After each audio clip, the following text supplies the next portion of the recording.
Thank you, Aisha. It's really a pleasure being here. Hello to everybody. I'm Radha Abrol.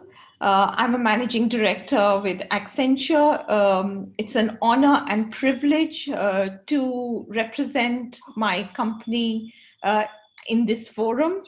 I'm going to be sharing with you what exactly we do in Accenture to promote equality for women, and then how we invest in them to help them grow. Because it's not only about numbers, you'll agree, it's about equal participation. It's about equal, space on the table. So I'm going to be taking you through that. So let me bring up my content, please.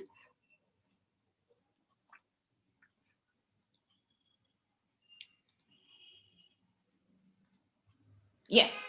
So, as I talk about Accenture in India and I talk about women, let me take you through some of the initiatives that we've taken to bring us to where we are. But let me tell you, it's a journey. It's just, I think we've still just got started. And there's so much to do in this space, and the pandemic hasn't made it really easier for us to really continue this journey on equality, opportunity for women at the workplace. So the first important thing that we have to really take care of, which we believe in very strongly at Accenture, is that if we want to transform and we want to really bring about a beautiful culture for women, we need to transform our workplace culture. And on that note, I want to share some statistics with you, and they're not very good. Let me tell you, because this is the reality of the world we live in. It is look at the numbers here with me for a minute. So despite our best intentions, our diversity demographics are really not the best. So while we are 48% of the population in India, we're just 30% in the workforce.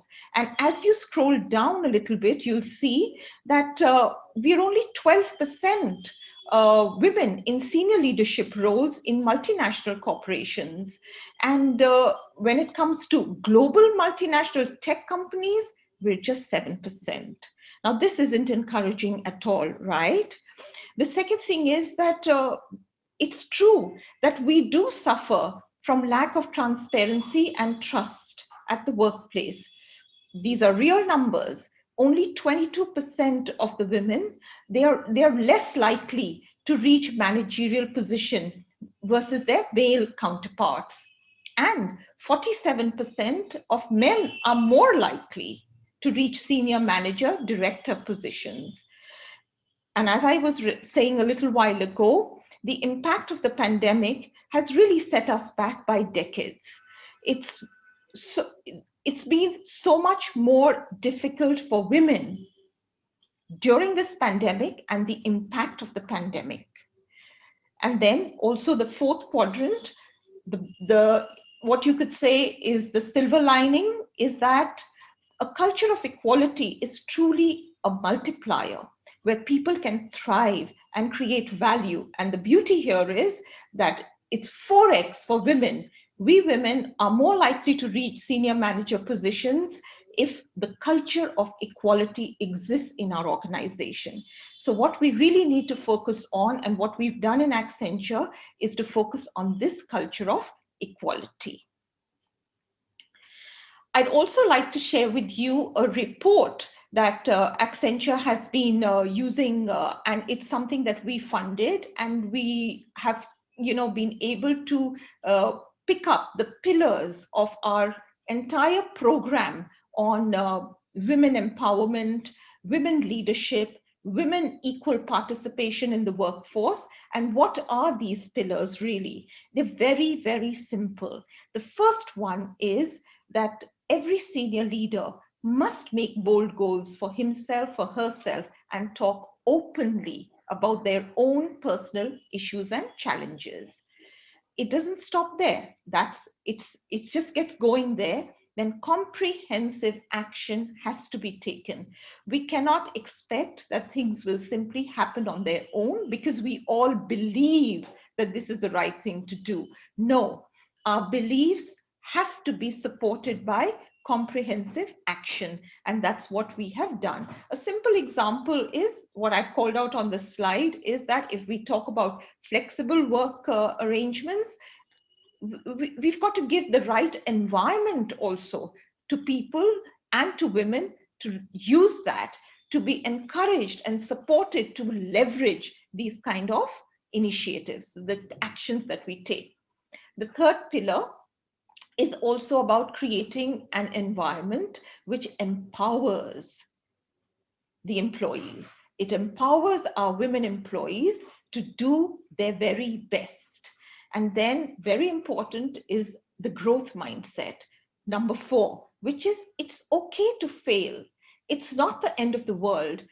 Fail, but learn fast and don't keep repeating the same mistake. And we shouldn't be scared that if we fail, we're never going to be given an opportunity to achieve our best the next time around.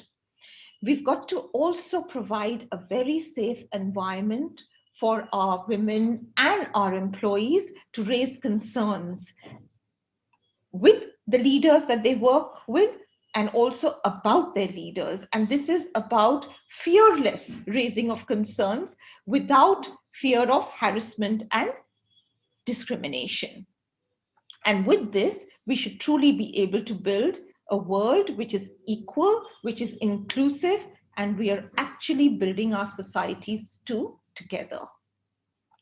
With that, I want to talk a little bit more about one, the base of creating these bold leaders who are able to share their thoughts and able to share their experiences is we call them the culture makers or the culture advocates. So these are certain leaders, a group of leaders where we call them our culture makers. And these culture makers, they help really build the organization and take it towards that complete equal organization for all employees, including women.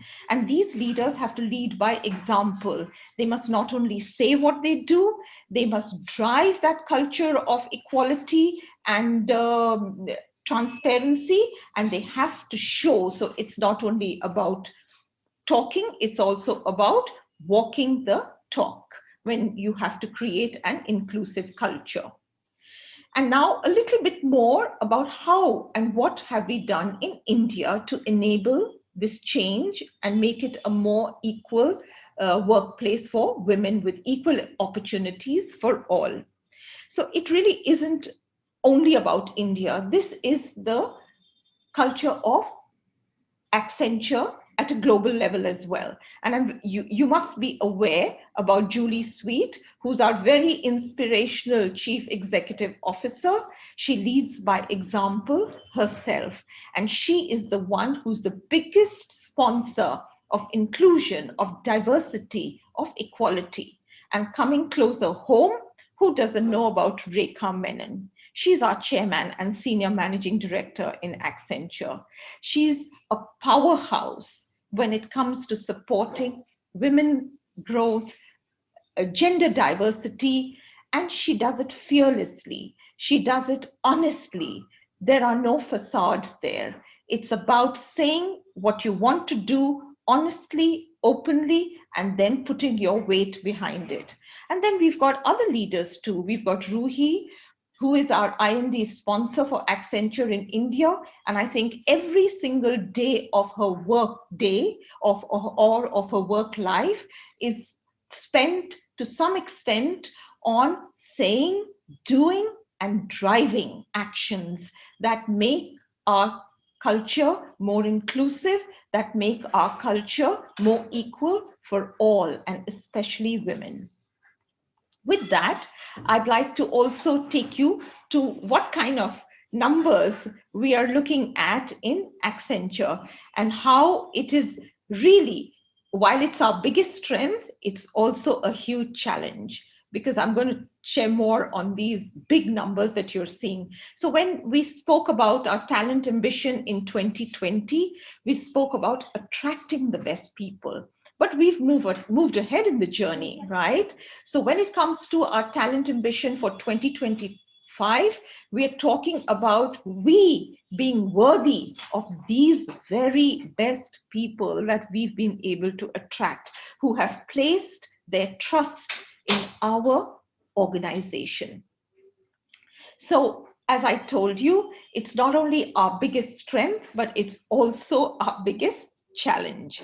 We have 250,000 plus employees in India. We work across 40 plus industries, and we have 38 delivery centers and 6 business centers across 8 cities in India. And our client base is huge. It's about 120, spreads about across 120 countries. So why do I lay so much stress on this? Because when you have to cover, this huge a population, and we talk about 45% diversity that we are at today, it's upwards of 112,000 women employees. And how do we give them that complete equal workplace where they thrive, they grow, they feel included, and they really look at becoming leaders who can then empower their community, their teams. And as I spoke about, our pillars remain, what you see on the right-hand side, our pillars remain about being bold when it comes to leadership, about taking comprehensive actions. It's not only about talking, but it's also about doing, walking the talk, and truly creating an empowering environment for all our women employees to thrive and grow. And we don't only limit it to Accenture, we take it further to our clients and partners. And everything that is done here is measured. So how do we measure, whether it's in terms of promotions, it's in terms of the percentage of diversity, how the needle is moving, which band levels, which career levels are the women at. So only what you measure is what you can hold yourself accountable to improving. And that's what we really focus on. So a very, very important research that we conducted for ourselves, and this research was called Getting to Equal. It really showed us that when she rises, we all rise. So this is the truth about the success of any and every organization. So, coming more to what exactly, now I've told you a lot about the framework, what we believe in, but what were those innovative leadership programs that we really focused our energies on, where we brought alive our bold leadership, where we brought alive our comprehensive action, where we brought alive our empowering environment for all our women employees. So as I've already told you, Accenture is a huge organization. We've got different organizations within Accenture. So we have operations, we have technology, we have strategy, we have so many different organizations within Accenture. So there can never be one size fits all. Then we've got, upwards of 112,000 women out of the 250,000 employees that I spoke about. So every organization has to really focus and build on leadership programs that suit their female or women population. So some that I'm calling out here for you are, for our framework, this is a, career management for our high skill senior women in our technology organization. Then we have a leadership development program, which we actually mandate that 50% women representation for all senior managers and associate directors. They have to participate in it. We've got another program, which is Insight. This is also for our technology org. Then we've got the Women's Leadership Development Program, where we have targeted middle level management, and we are grooming them for senior level management positions. This is part of operations. Operations has nearly, it's a huge organization. So overall, the strength of operations is about 80,000 plus out of the 250,000. And then the women in that are also close to nearly 50%. So we're doing well there on a gender diversity, but we've got to make sure that they make it to the top. So this Women's Leadership Development Program is one such program that ensures that our middle level women leaders have all the skills, have all the trainings provided to them so that they can move into leadership roles. Then we've got other programs like Apex. This is a very prestigious one, which is in partnership with INSEAD. And there are more too, which you can see where we've tied up with ISB. And we also want to, of course, build future women leaders. This is also that's underway. So it's surely not about one size fits all.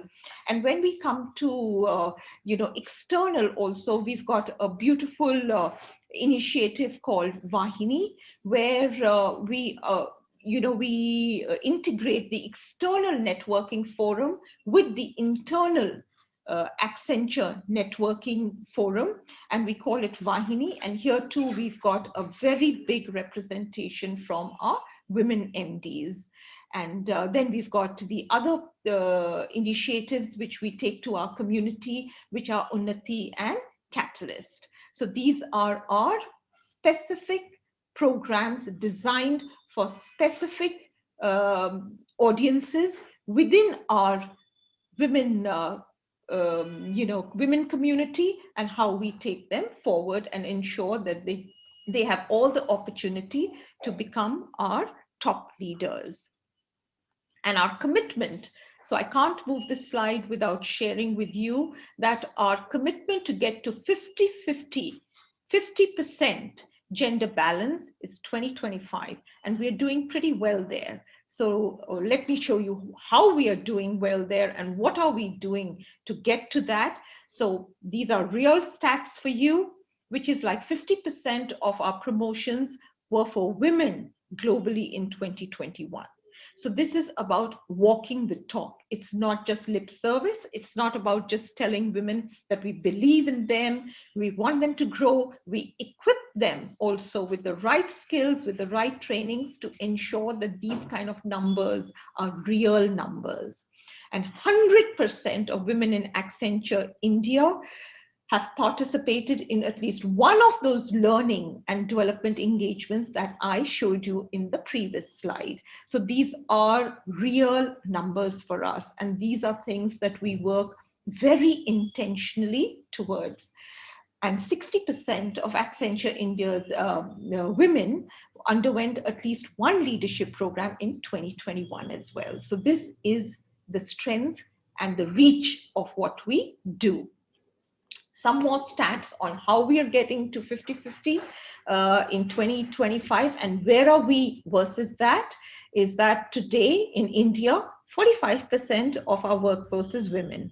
I think this is really good, but if we're not going to stop here, and we're going to get to 50-50 very soon. And globally, let me tell you, 50% of our board of directors are women. And some more stats. 24% of our managing directors in India are women, and 49% of our new hires are women. So these are numbers that we are very proud of, but not to rest on our laurels, lots to do in the years to come. And on the charts on the right as well, you can see how they show a rising trend. The trend is in the right direction, and we will continue to make progress because of the commitment of our leadership and the commitment of the company as a whole. We keep getting media coverage. I'm sure you must be seeing it. We are quite a employer of choice, and we want to be there.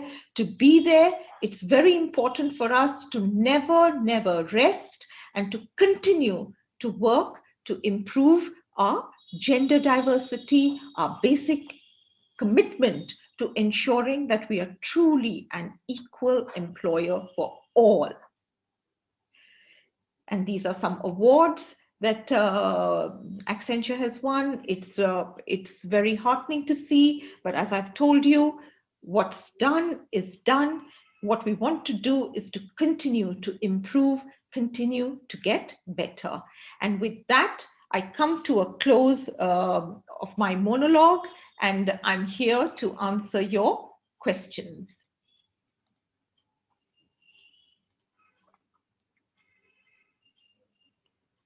I am sorry, how do I stop? Have I stopped sharing, please? Radha, no, you have to click on stop sharing. Thank you so much. Thank you so much, Radha. So we have a question from participant. Yes. Asking for how do you suggest women support each other in countering these challenges? Oh, so that's a beautiful question. So you have one sitting right in front of you, and you have many more like me. We are culture advocates. We are the sponsors for our women population, and each one of us who have completed more than 25 years in the industry, who are there as leaders, we are there for them. So this is from the leadership perspective. But if you're talking about peer to peer and you're talking about the same levels, there too, remember that each one of us has to intentionally be there for each other.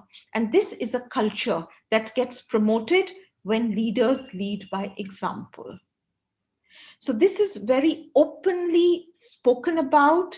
It is put into our priorities, and I carry that. So at the end of the year, my appraisal and my other leaders, the other leaders in Accenture, their appraisal is not based only on how you delighted the client.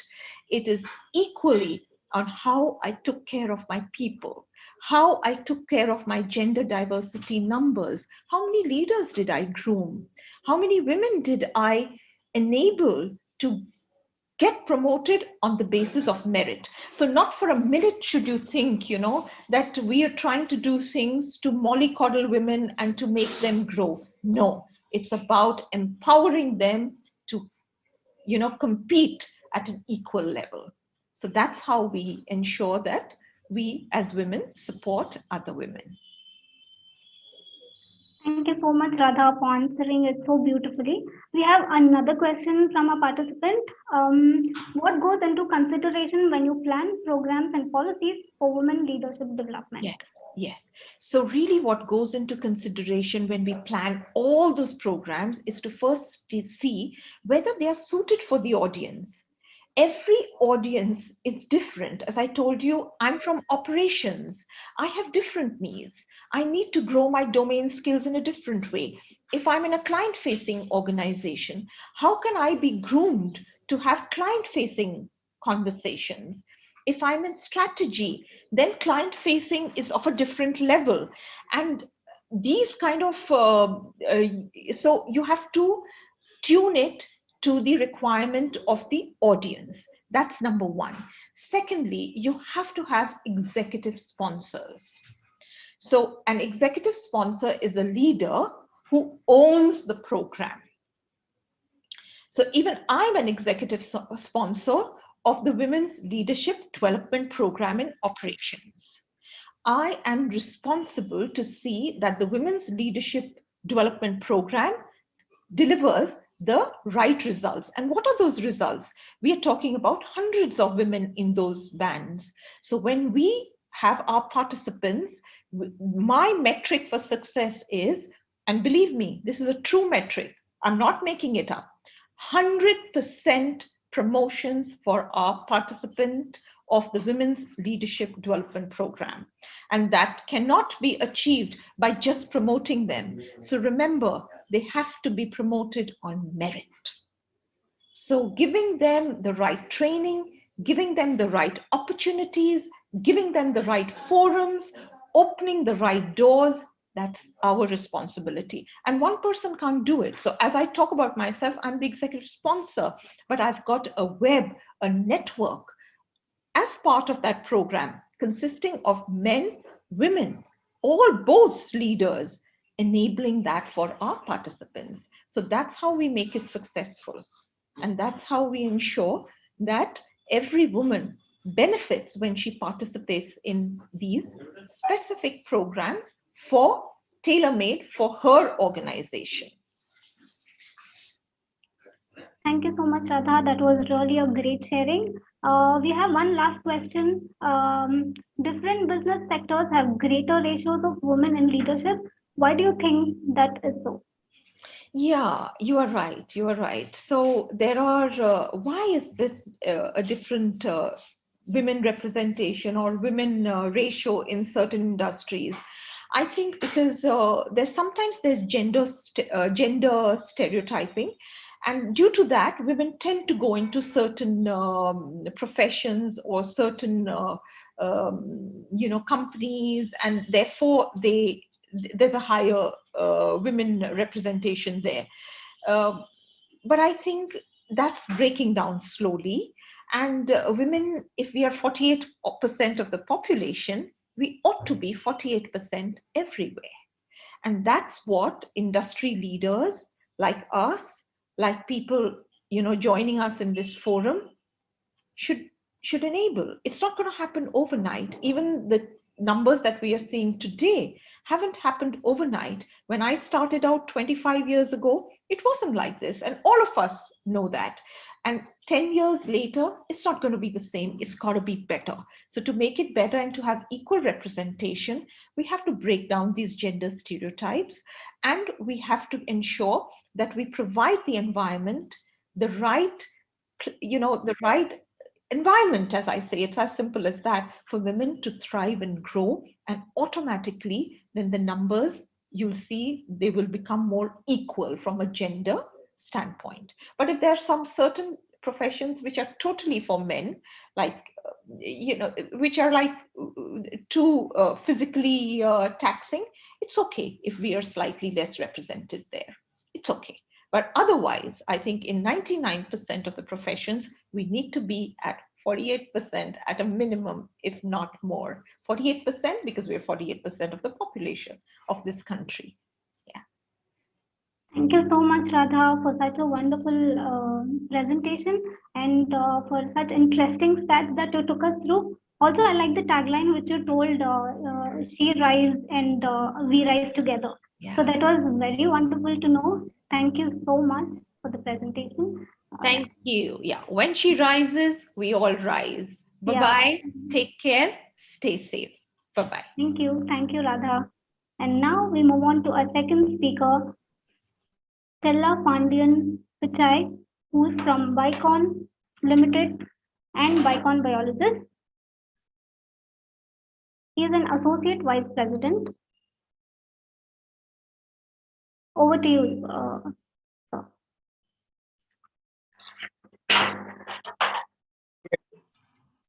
Thank you. Hope you all can hear me clearly. Yeah, perfect. Great. So I'm on leave today, and I'm in a different location where I hope the Wi-Fi or internet is not going to trouble me. So that's my fingers crossed, because many times I've seen the most important session you're hosting or you're presenting, and that is the time you're in a place which is not your routine office or at home. And so from morning, my only concern is that I don't trouble the audience with internet issues. So I'm going to hope for the best. So I just came out of a function, but exciting to be here representing Biocon and Biocon Biologics with respect to what we do under diversity, equity, inclusion, with a specific focus on women in leadership.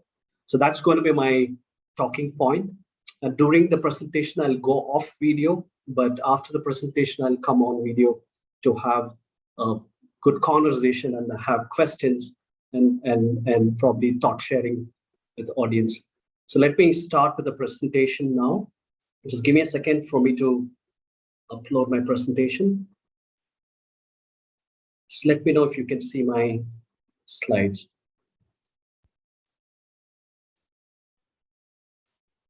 Good to go. Hey, great. Thank you. Thank you for the confirmation. Great. So diversity, equity, inclusion is an integral part of who we are at Biocon Biologics. And just sorry.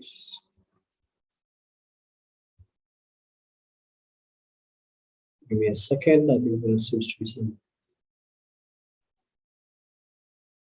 problem. Just give me 1 second.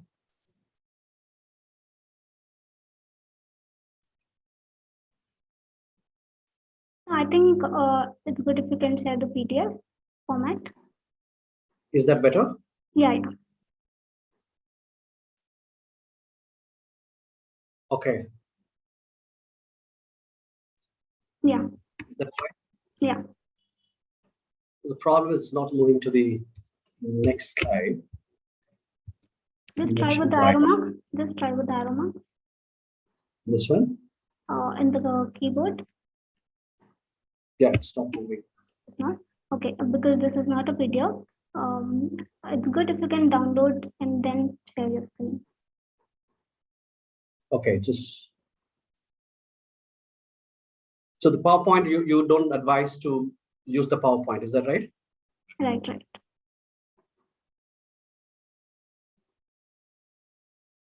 Okay, is this okay? Perfect. Okay, great. Okay, my apologies for the delay, and let me start with who we are, for especially if any of you have not heard of us. And we are a company which is a global biopharmaceutical company from Biocon Biologics perspective, and we have Biocon as a group company, and our research and development focuses on prevention, elevation, and treatment of our medicines to improve lives of millions of patients across more than 120 countries. So the number, what you see at a glance, is 12,000 employees.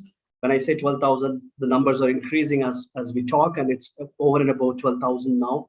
And we are advancing biotechnology for 42 years from the time we started as very humble beginning. And we are improving lives across 120 countries. And what we believe in is we are committed to providing everyone, everywhere, affordable, innovative, and inclusive healthcare solutions. So that's what Biocon and Biocon Biologics as an organization. So I wanted to start with that so that you understand where we come from as an organization. But having said that, specific to today's presentation, I'll be focusing on what is diversity, equity, inclusion for us. So how do we connect with that as an organization? Because that's very important, how it revolves around our purpose. And then I'm going to talk a little about how do we identify ourselves with diversity, equity, inclusion. And then quickly I'll move to how are we impacting employees, society, patients through our diversity, equity, inclusion practices, because the impact which you create is very important. And also I'll talk about how do we measure, because I think that is what will benefit the audience to understand as an organization what impact we create and how do we measure. But I will dwell a lot about women in leadership because that's the topic in which we are connected today.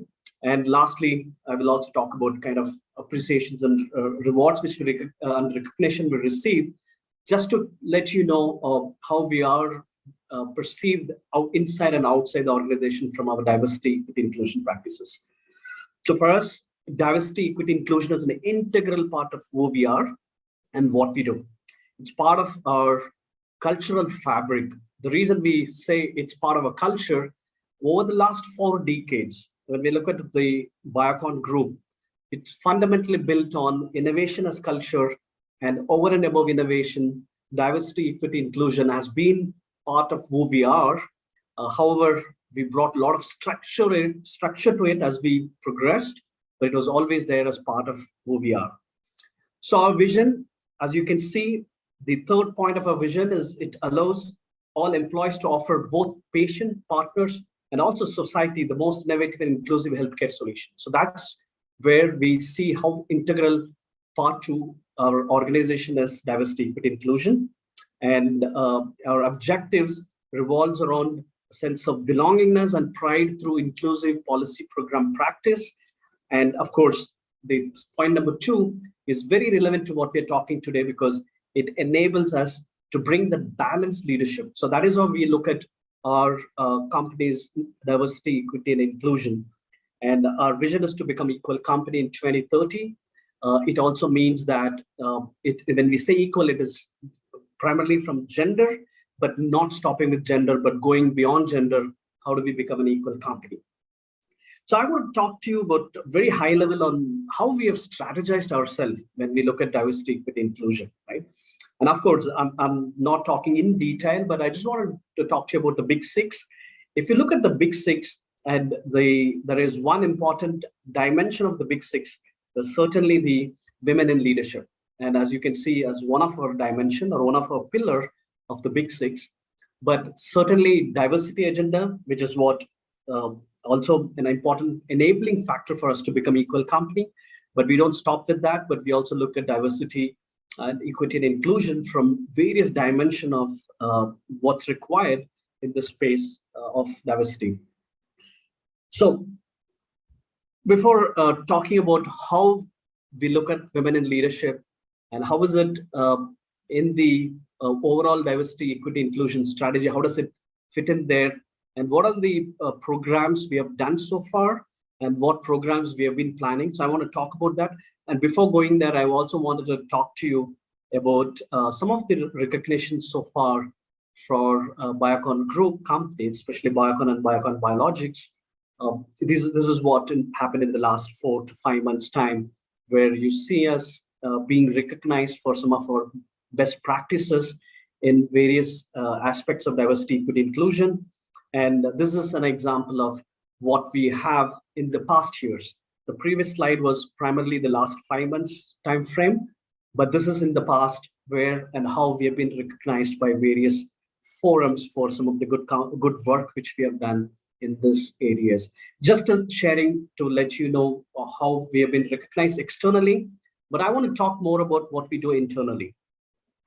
So for us, when we look at, now I was looking for, especially for today's audience, how do I explain what we do? So I came with beads. So beads is to help the audience understand where exactly we are focusing on when we talk about diversity, equity, inclusion. Fundamentally, in the space of diversity, equity, inclusion, there are 3 components. One is I see, I feel, I do. And that's the behavioral change which we work towards our newly joining employees and also existing employees. The reason I see, I feel, I do is important because if a new employee joins an organization, they see diversity, equity, inclusion practices, which is not contributed by a new employee, right? Because they have just joined. And I feel, the I feel comes when an employee starts receiving these so-called practices which they see. Then they feel. But the most important component is I do.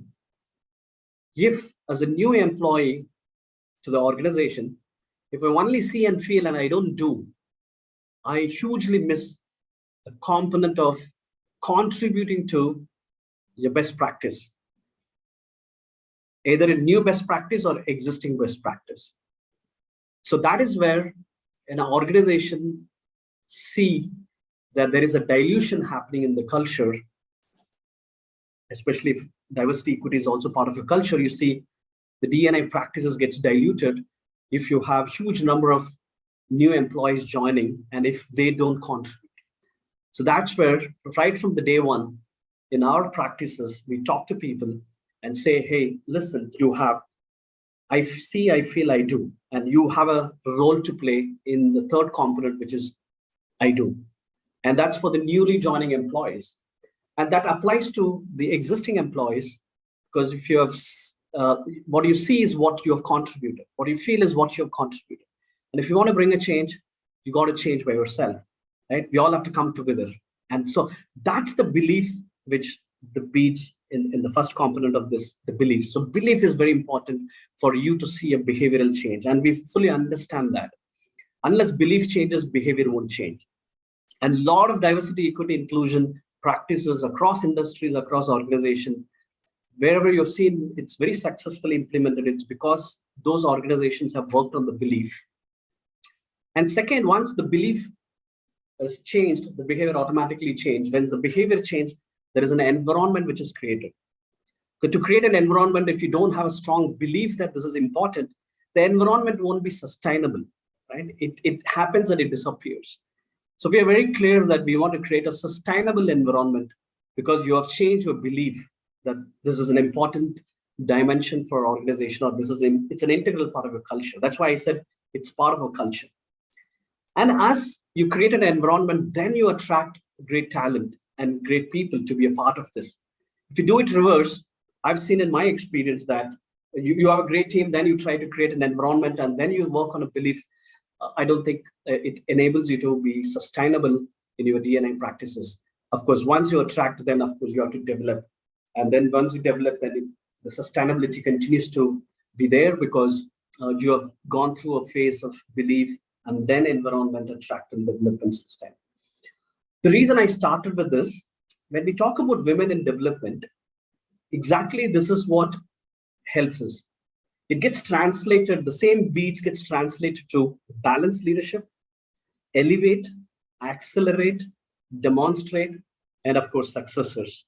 So what does that mean?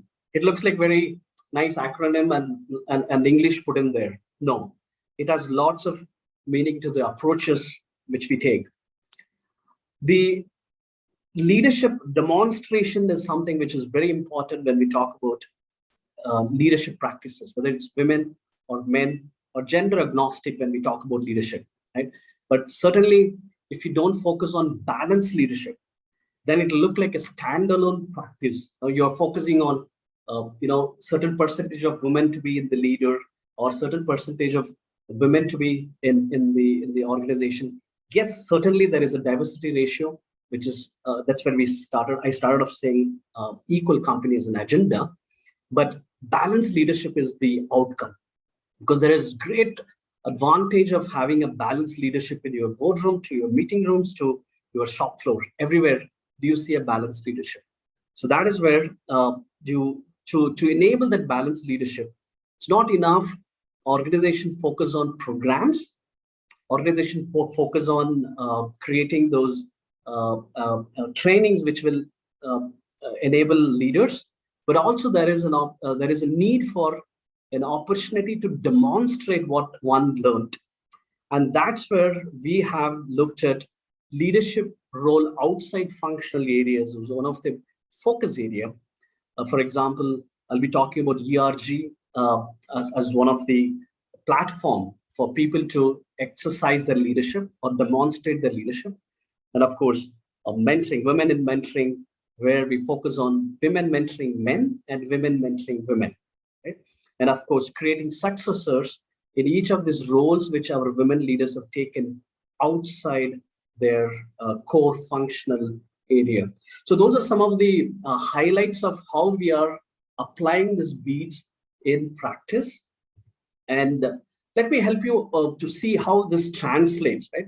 For DNI, beats is belief, environment, attract, develop, and sustain. When it comes to women leadership development, belief enables balanced leadership, because if you don't believe, there is a gap. Environment enables elevation, and attract leads to acceleration.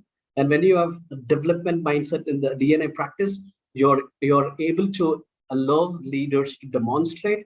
And if you have sustainable practices, you create successors, and that is how an organization builds their pipeline of leaders. So this whole framework is certainly an important aspect on how we have been structuring our approaches. So having explained the framework, let me quickly in the next 3 minutes share with you on a high level of what we have done so far and what we are trying from the innovative practices. So what are we trying? Something which is working for us, especially to create the sustainable practices.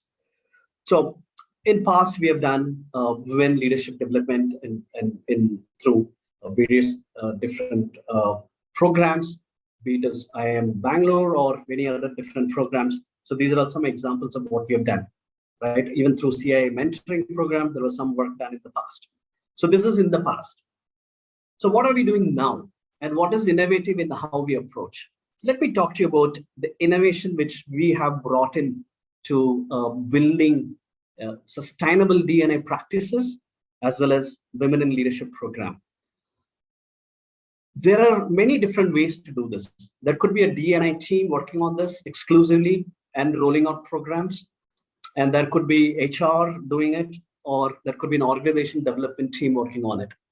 But what I have experienced in my past assignment, I've worked on women in leadership for multiple different countries.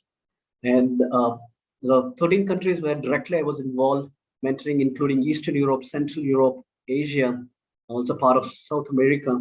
So with that experience, and also what we are doing currently in my Biocon current assignment, we looked at the leaders, the business leaders, how do they own the entire framework, right from strategizing to execution? How do we bring them? And that's where we brought design thinking. So through design thinking, we have carved out our entire framework for 2022, 2023, and 2024. So the 3-year plan was just not projected, but was designed and developed by 50 business leaders, where we were design thinking coach and enablers, but this was completely done by team. So those who are used design thinking knows this is a great tool for inclusiveness. It brings people together, it gets ideas together. So that is where we found that this approach has really enabled us to what we have planned and how the kind of ERG groups we have formed. So these are some of the ERG groups, and you can see about 6 here, but there are a couple of more which is not in this slide. And the one in green is specifically on women in leadership, right? The one in blue are other diversity, equity, inclusion ERG groups, which is being strengthened as we talk. There are more focus going into that in 22, 23. And in Q3, Q4, you can see so much is happening in our organization as a group company, where we have tremendous focus. In fact, it's a great time to talk to Jobs for Her forum, because we are celebrating Diversity, Equity, Inclusion Month. If you recall, February 11th was International Day for Women and Girls in Science.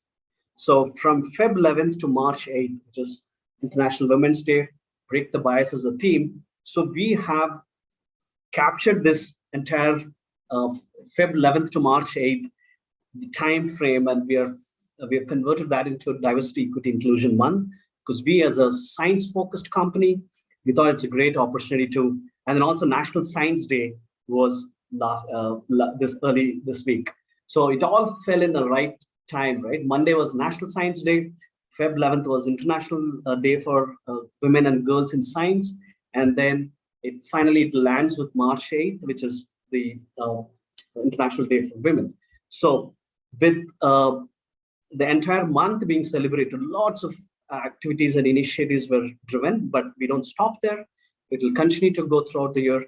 But what you see is what we are currently doing, and there are a lot of focus going on. So one thing to highlight here is first-time manager program, which is like when employee takes up a role of manager for first time in their career, we catch them there to develop. And especially we are focusing on some of women employees who are the future leaders, and our first-time manager program enables them right from the day one they become manager to take them into a bigger leadership roles in the years to come.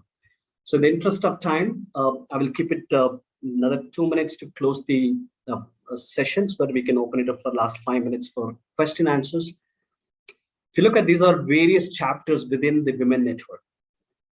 And we have a huge facility in Malaysia, thousands of employees sitting there. There is a chapter. And some of these chapters are recently launched because we brought a structure to it. But you see the Malaysia chapter was last year. So though we had women in network, which is WIN, but we felt that there is need for having a ERG group under which BWN will lead it by multiple chapters, and each of them have various focus areas. And that's just a sample for you to see one ERG group, but similarly, we have multiple ERG groups, which is also focusing on various other aspects. And how do we measure? What is the impact we are creating? And this is where many times I have noticed that if you don't have an outcome measured, then it isn't good to have an initiative. And for us, diversity, equity, inclusion is not good to have. It's an integral part of who we are, right? Because we see that it can positively impact patient, people, partners, and society at large.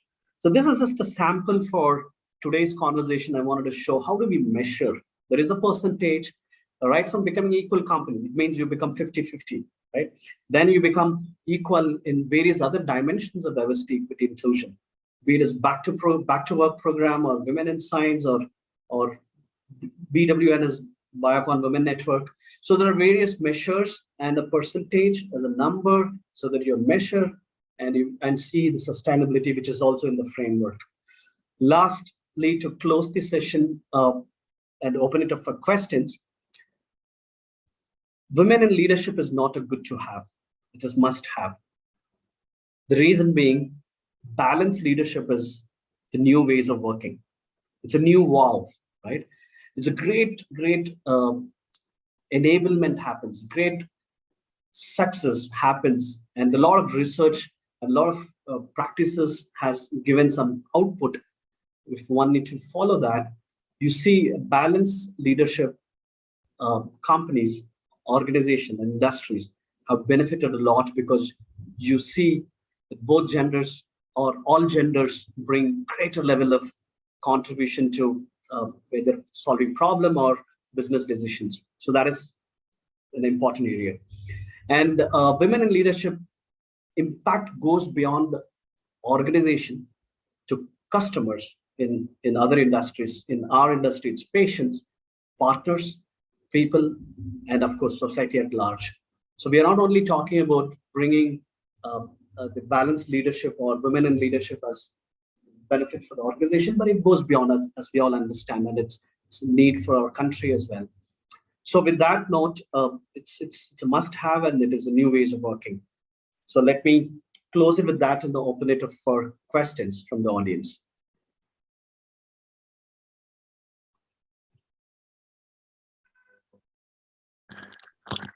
Thank you so much, Chella. We have a question from the audience. There are many opportunities for leadership development, but how we can stop the bias struggle going on in our mind? How or where we can start? See, the bias, again, in my personal experience, right? And I'm in the forefront driving all these chapters, the women chapters for Biocon Group, and I'm in the forefront. In fact, day before yesterday, we met our chairperson, Dr. Cairn Shah, and all the women network leaders wanted to meet her, get her direction. And one of the points which she was saying, I was so happy to sit in that conversation and listen. She said, happy to see men allies for women. And one great example is sitting in this room, and I was the only man sitting there because I was a front runner for this program for our company, and I'll continue to do that. So I think that's one change. In our organization, diversity, equity, inclusion is driven by me as a male colleague, right? And women network chapters are driven by male colleague. And I'm not the only person. These programs were launched by the male leadership team, right? So how many organizations and how many organizations the men allies, and we have another ERG group called Men for Women, right? I'm sure there are many organizations has this. So how do you bring that change happening? Can men be a part of the Women Network Forum and be an integral part of leading that, right? So those are some of the changes I see it's working. And I've done this in my previous assignment in multiple countries. And at times you're the only male colleague sitting there, but that's inclusion, right? So that is how I see it, as you can break the bias by having more and more allyship between these two genders. But when we talk about all genders, but how all genders become neutral and approach it as a talent and go beyond gender identification, right? So that is another way one could break the bias. That's wonderful to know, Chella. Also, that you have put on, there are men who are, encouraging women. So that's really wonderful to know. There's another question that has come up. Do you think training and development programs for women to rise within the organization will help in employee retention and in women quitting the job because they're not qualified enough to take up leadership roles? See, there are. That's why, if you notice in my framework, we spoke about the beats, right? Belief before the behavior is worked on. Many organizations have gone ahead and started working on behavioral change, right? So when you're working on behavioral change, you're expecting leaders to bring, an equal number, if not an equal number, at least increase their certain percentage. It could be gender, or it could be various other dimensions of diversity, equity, inclusion. So when you're trying to change the behavior, then you go on, that becomes a kind of an issue in some organization where you have the blame game starts saying, is it the gender issue, or is the opposite gender not enabling, or is it a issue of organization not having the right policies and practices, right? In my opinion, all this can be enabled through one fundamental approach, which is the belief. Can we work on the belief shift? Probably one has to start with awareness. Second, one has to start with having those multiple conversations. You may have to change. That's what we are trying to do, or we have been doing it in terms of bringing male allies, right? Men coming and standing up and talking for the other gender. Similarly, women can talk for the men in some of the organizations. I worked in organizations where 80% was women. And in some of the organizations, where some of the countries where I worked, where we had 80% women, 85% women employees. It's just a sales and marketing function. So naturally, it was in that kind of setup, it was high. But we were talking about how women stands up for men. So I've been in that kind of a forum as well, right? So that is one way of doing it. But talking about leadership and how do we, in the pyramid, as we go up in the pyramid, how do we bring more and more balanced leadership? We are working on it. Now, I wouldn't say we are there, we have already got it, we have accomplished. No, we're working on it. And in fact, the recent meeting with our chairperson also, she also was emphasizing that we should work on it. So how we work on it is catch them young. And that is where the first time manager program, where we have all the women leaders who are participating in this first time manager program have been assigned with mentors and women mentors. So it's a conscious direction from our side to have women mentors for those women who are first-time managers. And we have a plan for them for the next 10 to 15 years for them to become as the CEOs or MDs of future or entrepreneurs of future, but it depends on how they choose their career, but we want to start from there, right? So that's one way of doing it, but just training alone is not enough. That's why I put in my slide, do you provide opportunities for leaders to demonstrate their leadership? I think that's where it will help. Otherwise, training by itself is not going to take the organization or the women in leadership programs to a great level.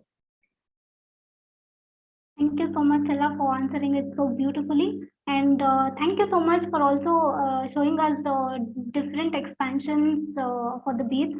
Those were really interesting and so beautiful, you have put down. And also new WOW, the expansion of WOW, ways of working, that's amazing. It was lovely having you here for today. Thank you so much. Thank you so much, Chella. Now we have our next speaker, Ankita Subba. She is from Cairn Oil and Gas, Vedanta Limited. She is the head performance and total award. Hi, good afternoon to you all. Let me just put up my slide.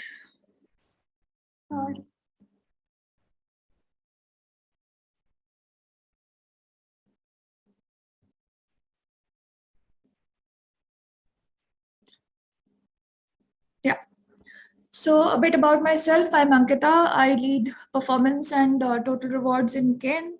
I've been in Cairn for last 15 years, and I think I've been very lucky here, very motivated. Every time I felt bored, I've just had to raise my hand and talk to my manager, and I've been given a different opportunity all the while. So that ways, I think career progression, growth has been taken care of, and I'm an example to everyone that, yes, this company has taken care of me, motivated me, given me promotions, growth opportunities, different profiles.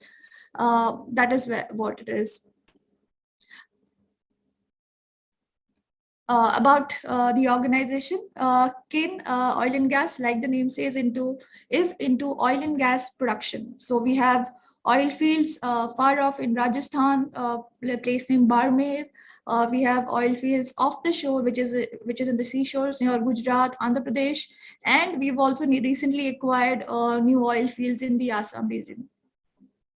So that is what the company is into.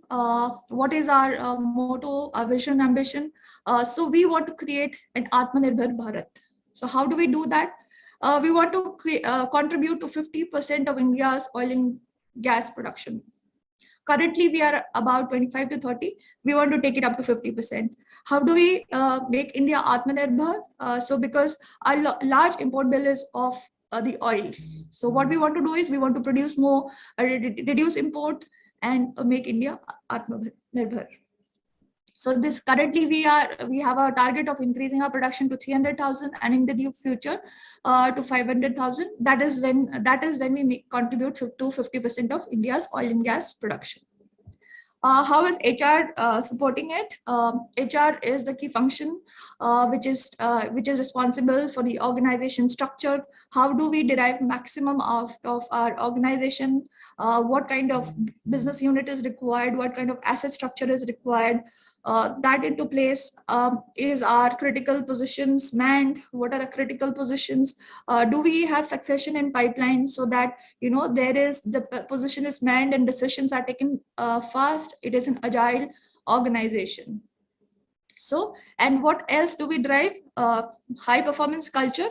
Apart from that, we also drive health, safety, sustainability, environment at Cairn. So these are key elements and factors in an HR part. So health, safety, sustainability being there, diversity is an important agenda for us. Since as a business, we are into oil and gas production, we derive out of Mother Earth, and hence we also want to create an inclusive and sustainable growth and contribute towards India's self-sufficiency, and also distribute it to our other fellow members who are communities in that area. So we've done a lot of work on inclusiveness and sustainability for the community, like healthcare, physical being, especially targeted on women of the community. So clean water, sanitation, children well-being, livelihood. Nanghar is a very good example. I'll talk more about it later also, where it's a welfare society where women, children are taken care of on their nutrition, education, taught some skills, and we earn some livelihood. Recently, during the COVID time, we also launched this education program of e-learning across Rajasthan, because our major force is in Rajasthan. Our oil fields are majorly in Rajasthan. Hence, we also did an e-learning program for all, community out there, for community children to learn and not to miss out during the COVID period. This is the growth journey for Cairn. It started in 1994 when it was called Command Petroleum. 1998 was when Cairn PLC took over and it was called Cairn Energy. And the first oil, so we have the longest insulated pipeline at Cairn, because our oil in Rajasthan is a little bit waxy, crudy. It does not flow through the pipeline. Hence, it is a heated pipeline. So this is the longest one in the world of heated pipeline. In 2009, we did the inauguration, the first oil from Mangala, which is our biggest oil field from where the maximum production comes, was inaugurated.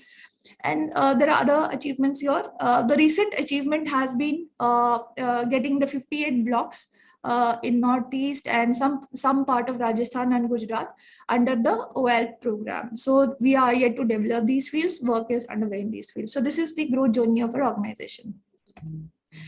Before I move to the next slide, I would also like to talk about diversity in oil and gas. World over, oil and gas being a difficult industry where, and where the requirement is more of technical talent, and in far-flung areas, very different climatic conditions, and also in between oceans, if it is an offshore platform or a rig. So it has not been very women friendly. And if we look at worldwide also, world also has opened up to diversity in the last 5 years.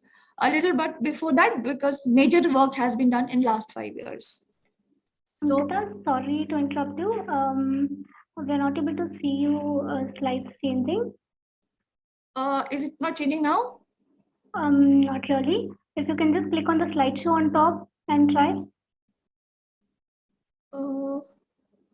Do you want me to reshare? Yeah. Yeah. You have to put it on a slideshow mode and then keep moving. I think that's the reason it's stuck. Yeah. It was stuck. Okay, I'll just do it again. Yeah.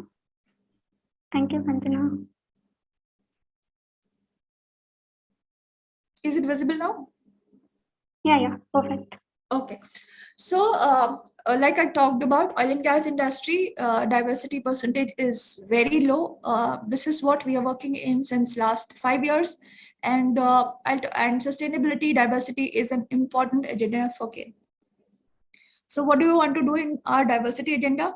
Create an inclusive work environment, build a culture that promotes diversity, create a pipeline of women leaders, and who will add to the Cairn success. Place diversity on the agenda to attract, retain, and also inspire best women employees. So our locations are far away at site, far away near the in-between ocean. So we want to, place this important agenda where we say we are equal opportunity, inclusive environment, and we want to promote diversity. What is the design and purpose of it? The D&I framework aligns with the diversity objectives. This will be part of overall employee talent management and the rewards program. We also talking about developing and also the rewards along with it. What all do? We do sensitization workshop because diversity is very new to oil and gas. But in the locations, we tried sensitizing managers, accepting it, and opening. It's an opening session for all managers. Women leadership development programs. We built a development program for women to getting into leadership roles, mentoring of women leaders, wellness sessions for women, specific for women on celebrate, communicate, diversity lead events, women-centric, friendly policies, and also rewards for women employees. So all these are the design and the framework of our D&I. So how does it happen? The process. So we consider all the levers, put them into a framework design, critically, review it, and then publish it, and also identify programs and interventions, and also then communicate it out for the whole organization. So the whole organization is aware on what is happening and how each one has to enable this.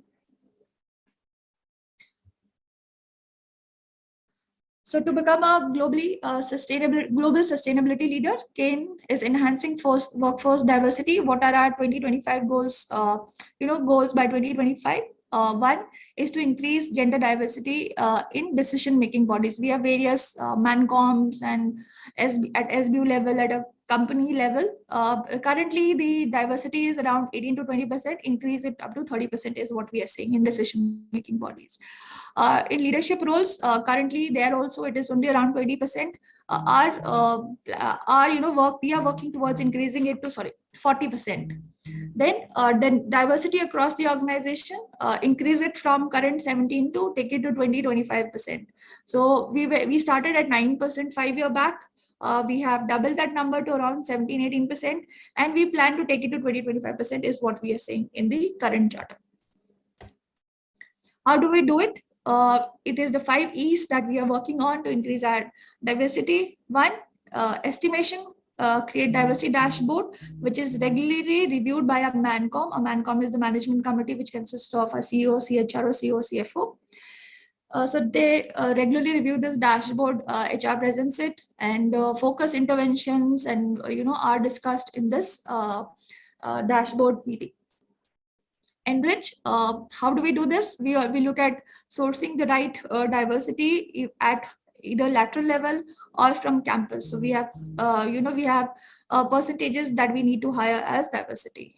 Ecosystem, helping our women employees in the organization, giving them the courage, the strength, through conducive policies, for very women focused policies that we have launched.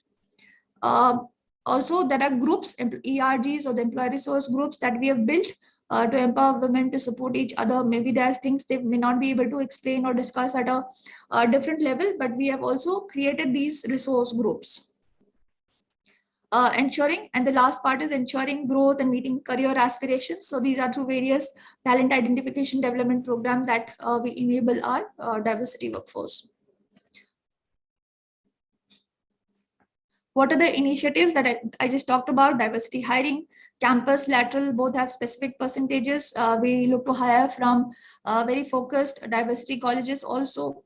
Identifying and building female leaders, first to identify female leaders with potential, develop them, grow them through various initiatives. Gender sensitization workshop for managers, for colleagues, so that they are sensitized and aware. Diversity friendly policies, building diversity friendly site infrastructure, because at site level this was one concern 5 years back, and then we understood it, did surveys, and then build an infrastructure which is very diversity friendly, and then celebrating womanhood. So these are the initiatives under Cairn's gender equality program. I'll be talking about these programs one by one, just a bit to throw light on what these programs are. So first I'll start with WeBuild. WeBuild, as the name suggests, is building. It's like identifying talent and developing them. So we do it in the form of job rotational, cross-functional movements, trainings, internal e-learning, conferences. But mainly what WeBuild does is it is about our top management participating and developing talent. What happens is we nominate, employees are nominated to be part of the CEO workshop, which is mainly for diversity. The workshop panel comprises of CEO and MANCO members who are the CHRO, CFO, and a few HODs. The participants present to the panel, and talent are asked few questions, and there are workshops, and then identified accordingly. And the identified talent are then sent for development activities. Cairn has just started this learning journey, and we had 9% of women workforce in FY20, and in 21 it was 10%. So this program is all about identifying women talent and developing them. So be it technical development, leadership, or behavioral development, depending on what role the person is currently performing and what career path that person wants to take, the career path, the growth, the learning is chartered accordingly. And here the panel members are CEOs and the MANCOs. So the top management has a visibility of the diversity talent in the organization. The other programs are Gender Intelligence and Leadership Program. This is more about sensitizing the managers, the colleagues on diversity and differences that may occur. It is to improve diversity acceptance and also increase management capabilities. It provides, it has other sub-programs into, like I told, the resource centers, providing networking opportunities for women leaders, small groups and chapters, and then the networking part of it. Building an ecosystem with representation of women at each level of the organization. So this was about gender intelligence. Then there is the other part, which is called LIFE. It stands for Leadership Initiative for Excellence. This is a development journey for identified women leaders. These are the leadership roles. So So once a talent is identified, or there's a position that we want some diversity leader to go a leadership journey for the development part of it, if they have taken a new leadership role, this is what we follow for them. It is for advancing women in leadership roles. There is workshops, conferences, specific conferences, especially international university programs that we want the women leader to attend. Business critical projects, we ask some of these talent to lead business critical projects. And then apart from that, there is coaching and mentoring, which happens. And there's a regular review of these coaching, mentoring. And whenever we have the diversity workshop, after that, in the dashboard, we also present what is the outcome of the coaching or the mentoring program to the top leadership. So the leadership development program, one of the program talks about, how it develops women leaders for the leadership roles. It's like leading self, then leading team, business acumen. IDAP is the individual development action plan creation, and also the action learning project. So, and the coaching part of it. So there are regular coaching interventions which happen for these leadership positions. The other lever was on policy framework. So we've being oil and gas companies located at site locations far away. There are employees, even diversity employees, who are away from the family for a particular period of time. So we have enhanced our policies with a lot of benchmarking to ensure that it's an inclusive framework and the employees do not miss out on anything. A part of maternity, rehire, daycare, equal opportunity, sabbatical, specific sabbatical policies, flexi working policies. We also have recently rolled out for rehire policy after a gap, or we are after maternity leave, when employees, with the women employees, particularly the mothers, are not sure whether they want to join back or don't want to join back, or they want to test the waters. We have rolled out specific policies on how long they can take sabbatical, or if they want to work from home or want to do a balance of careers. We have rolled out policies in these lines. We are still working on few of the policies on hiring, for the site locations, or what are the exceptions to be given. Spouse working policy, if there are two employees in the same organization but working at different locations, how to be treated, and what are the other things that we can do, apart from the transfer part of it. Any assistance required by the women employee. So all these are new policies that will be launched, that which we are working on. So the other part is also celebrations. We celebrate diversity with a lot of activities pre and post the International Women Day. We have connect sessions. We invite panels from outside to inspire our women folk. At the specific site locations, we facilitate our women employees. There are, and then there are leadership messages, leadership workshop that happen pre and post that. Testimonials, virtual sessions, and also some coaching interactions that happen. Also some testimonials on women leaders talking about it. We also invite leaders from other Vedanta group of companies to talk about their growth journey, also to inspire and motivate other diversity employees in the organization. So this is about celebrating diversity, because we should celebrate it and acknowledge it. Then the other lever was at the time of the start, which is the hiring itself. Search firm empanelment. We have clearly told our search firms that it is a mandate to present diverse slates for all staffing and recruitment positions. Certain positions are earmarked for diversity positions. Quality aspects of to be taken care for. Then, so we also do hire advisors, very senior advisors who have retired from PSUs to help us in advocacy strategy. So this time we have taken this new initiative of also hiring ex-PSUs who are diversity. So this is a new thing that we have taken for this year. We will be starting with it soon. Campus. Brought in the best in class campus, and we have increased our percentage hiring for diversity in ratio to the non-diversity for the campus hiring part. So I think these are a summary of our achievements that I've talked about. I've talked about increasing diversity percentage, campus hiring goals. We are increasing it. It is 35% now. We want to take it to 50%. Our policies, we've relooked at our policies, but we are planning more of it. Work-life integration. One of the important things that Government of India did for us was allowing women to work in our well pads during night shift as a gazetted notification. That was a trust that government had in us, and that was something that we were able to do for our women employees.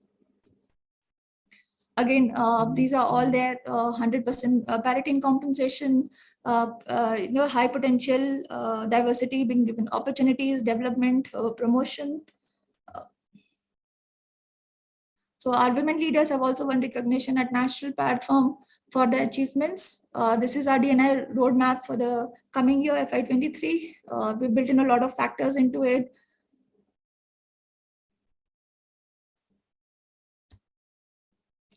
We've also worked on, I've talked about communities and sustainability. So Nanda Project, our key project, flagship initiative for supporting women and children, self-help groups for women, where we make groups of women, skill them and help them take financial loan, and so that they can start something of their own. And we also provide skill development to women, so that they can step out of their houses and be part of a project and earn something for the family and be self-reliant. These are a few of the key leaders who went our D&I program, the Learning and Development Leadership Program, and they also were able to achieve further because of this support. And the last slide is two very new thing in the oil and gas industry, where we appointed one of our women employees as head of oil and gas installation in one of our biggest operations. And the other is, we've not limited diversity only to our communities or to the organization, our own Cairn part, but also to our outsourced companies. We outsource a lot on security, on other aspects. So what we did was we outsourced it to all women security barriers for one of our processing terminals. So we just launched it. It's called Durga Vahini. So diversity is not only for the company, but for community and for our outsourced employees also, taking all aspect of it. So this is about diversity at Cairn Oil and Gas. Thank you so much, Ankita. So we have the questions coming in. I would like to share one question. Are there practical ways in which we can manage time better between work and home? Very nice question. I myself have to fight for it a lot of times. I think what we can do is take external support, parents, friends, spouse.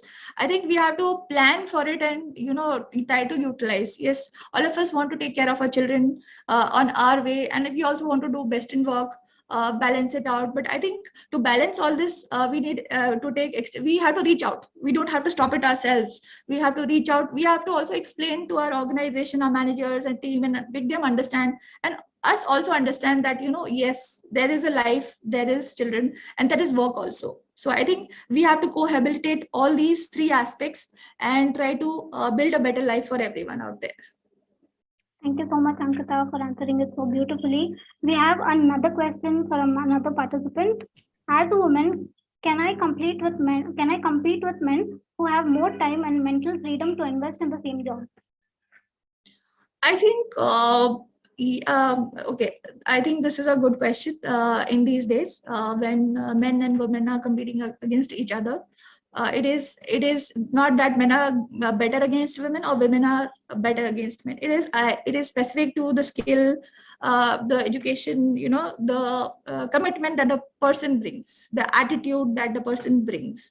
I think even in oil and gas, where we see a lot only men, we were seeing only men. I think now times have changed, and women, there's no field that women has not achieved.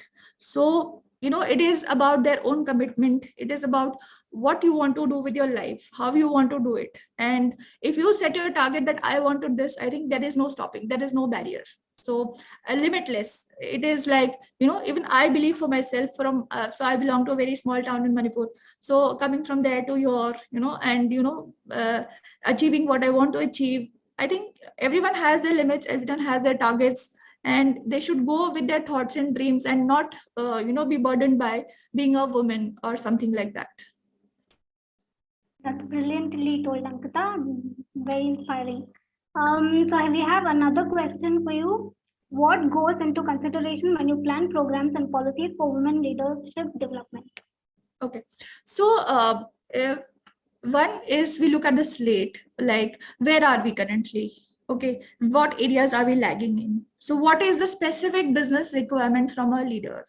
What are the kind of leaders that we are looking in? So we put these factors in the slate. Okay, what is the business targets? What are we trying to achieve out of it? So we put these factors also there, and we try to combine what is available. So we're looking at a growth journey. So there is a certain diversity candidate that we have, we want to grow to a leadership position. So what all aspects, like I talked about the financial, the business acumen, the financial acumen, I think there are some aspects which that women are weaker at, but we do not accept it. So what we do is we try to develop in these, but there may be a few who are very good at it also. So we try to bring in a balance of what position are we talking about, what are the basic skills required, what are the other skills required for the role, and build a journey on that. So I think, but regular, what is required is coaching, mentorship. I think all these add to it.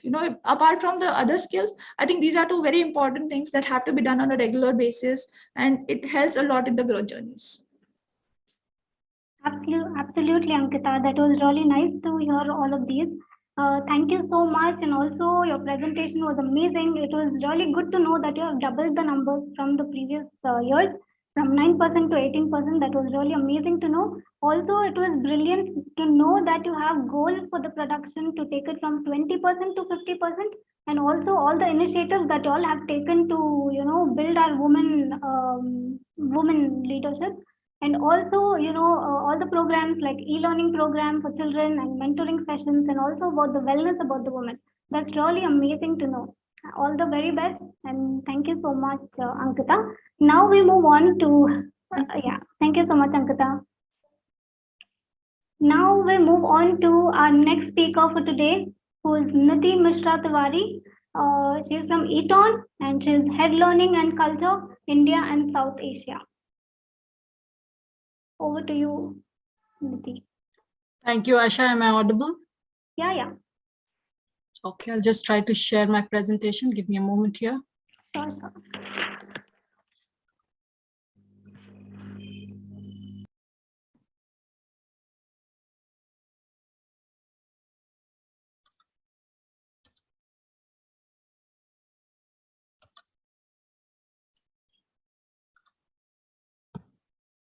Just 1 minute.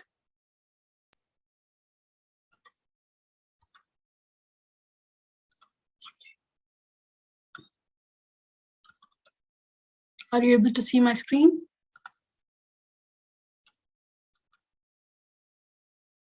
Is my screen? Yeah, good to go. Good to go. Okay, I'll just try to put in the presentation mode. Just press. Okay, perfect. Yeah, perfect. Okay, so thank you, Aisha and Jobs for Her, for providing me this platform. I was here in the session and got an opportunity, great opportunity to learn from so many speakers here since we started this track 6. So thank you for this opportunity, and also really appreciate all the speakers to be sharing their practices and being candid, also sharing the challenges which I think we experience is almost everywhere. So so great learning overall. So in next about 20 minutes, I'll try to cover some of the things that we are doing at Eaton and how are they helping us and what is the journey we are on. And in this, I would also try to give you a little bit broader context that where does this women leadership development fits in? Why are we doing it? And how does it fits into the larger inclusion and diversity context and the strategic priorities that we have at Eaton? So with that, I'll just get started. And let me just introduce Eaton to you as well. a lot of you may know about Eaton. We are a power management company, and our mission is to improve quality of life and environment through the use of power management technologies and services, offering more safer, more efficient and reliable solutions to our customers. And you can see a couple of locations we are present at. We have roughly about 90,000 employees spread in 175 countries. And when you talk about India, we have around 5,400 employees in India. And so this workforce is distributed within India. The workforce is distributed in within 7 manufacturing plants across aerospace, vehicle, and electrical products. And also the shared services population, that is primarily the shared services operation within engineering, finance, IT, supply chain. So that's about Eaton and our footprint in India. And let me just go on and put this context in front of you on from inclusion and diversity standpoint, what are we chasing here? What are the priorities and why? And I think since morning, afternoon rather, we have been listening, how does that make a difference and why this is important? So I think we are level set on that front.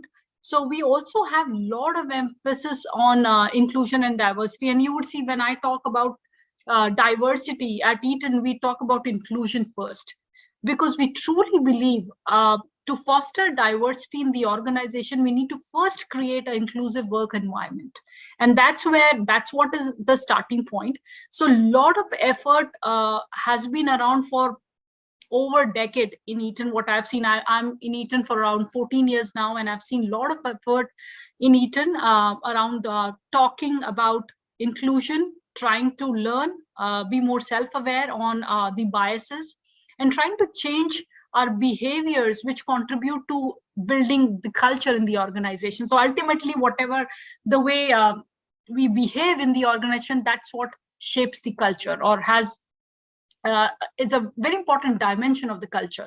So we have been on a journey in many ways for more than a decade now. So with that, where are we right now? So from several years back, we instituted our I&D strategy. Right now, as I speak, we have a formal governance structure in place, which gives a strategic direction to what we should focus at Eaton. So we have global inclusion councils, which is led by none other than our CEO. And we also have our regional inclusion councils, which are represented by the regional presidents.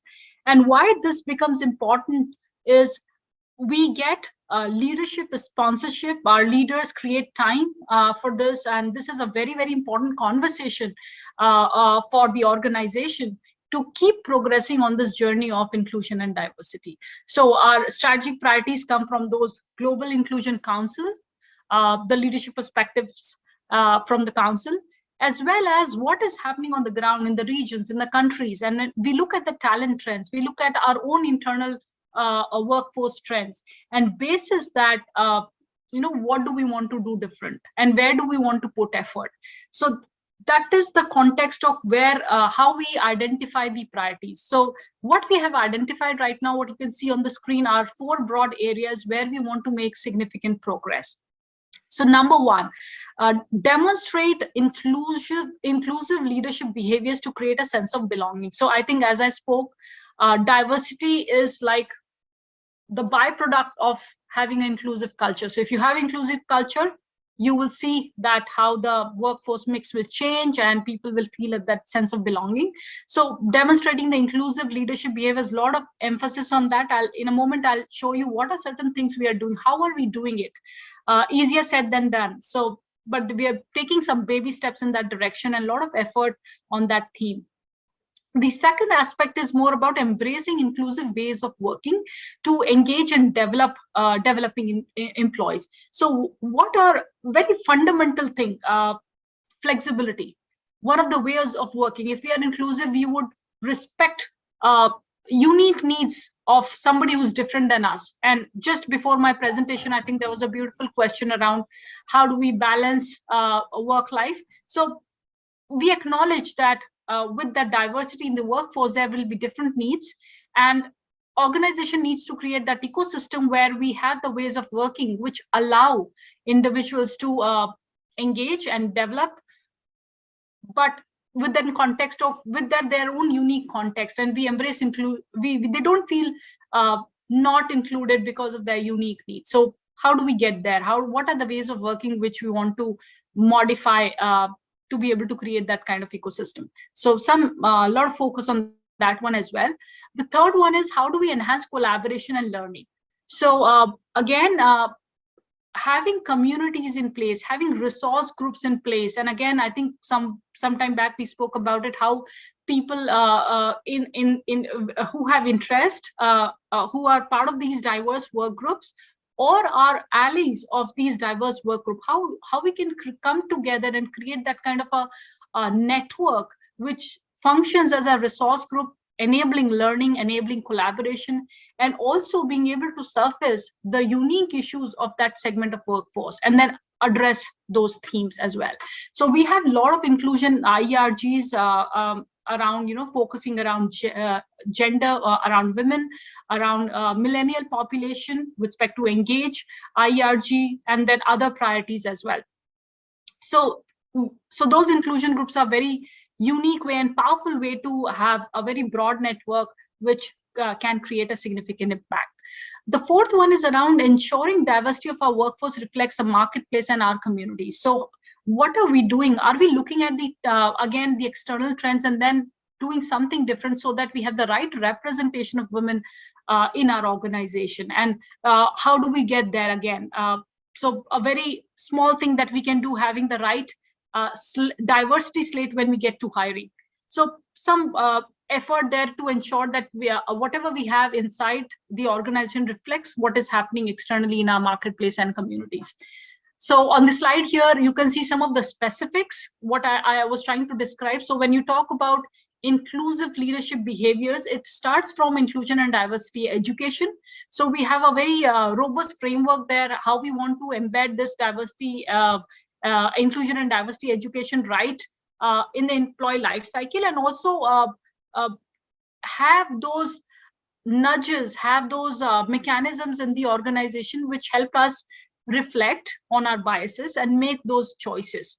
So a simple example that I like to describe as I speak about this would be, we have sort of a guiding document in place which basically alerts individuals on what can be some of the biases that we can come across. So when we are hiring, when we are giving an assignment, important assignment to an individual, what are those biases that may lead to behaviors that may be perceived as not being inclusive? So again, baby steps, as I say, but huge impact in terms of if we understand it well, if we become more aware of those behaviors, then how we can make the right decisions and demonstrate the behaviors that overall create that sense of belongingness in the organization. So that's how that's a work happening in terms of making us aware, the entire workforce. So all our managers go through a inclusion and diversity education curriculum, and then there's a lot of conversation happening with various employee segments right at the time of the joining to the journey that they are on. In addition, we also try to get a pulse check from our employees around some parameters around inclusion through the employee listening surveys and other mechanisms through which we get data points. How are we doing? How well are we doing with respect to this sense of creating that sense of belonging? And we have a employee survey index called Inclusion Index that is an indicator of what is happening on that area. So then the other aspect in terms of ensuring the diversity of our workforce reflects the marketplace and our communities. Again, I just described having the right diversity slate. That's one. With respect to early talent hiring, university hiring, do we have the right mix? Are we establishing those relationships with the right colleges so that we are able to balance the mix right at the entry point in the organization? And then some other programs like Returnee program, we have a program called Relaunch, which creates that platform for women to join back post-career break. And we have made some good progress on that. The program has been around for last several years, so some progress on that front as well.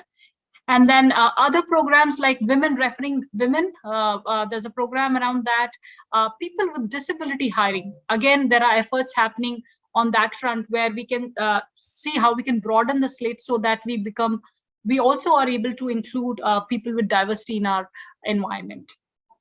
And then, of course, there's a lot of data behind it. As I think I've spoken a couple of times, we look at the data, we look at the trends. So we definitely watch for how we are trending in terms of our representation, in terms of our progression, in terms of all the other parameters which help us make the right decision with respect to having fine-tuning our approaches to have the right mix internally in the organization with respect to talent.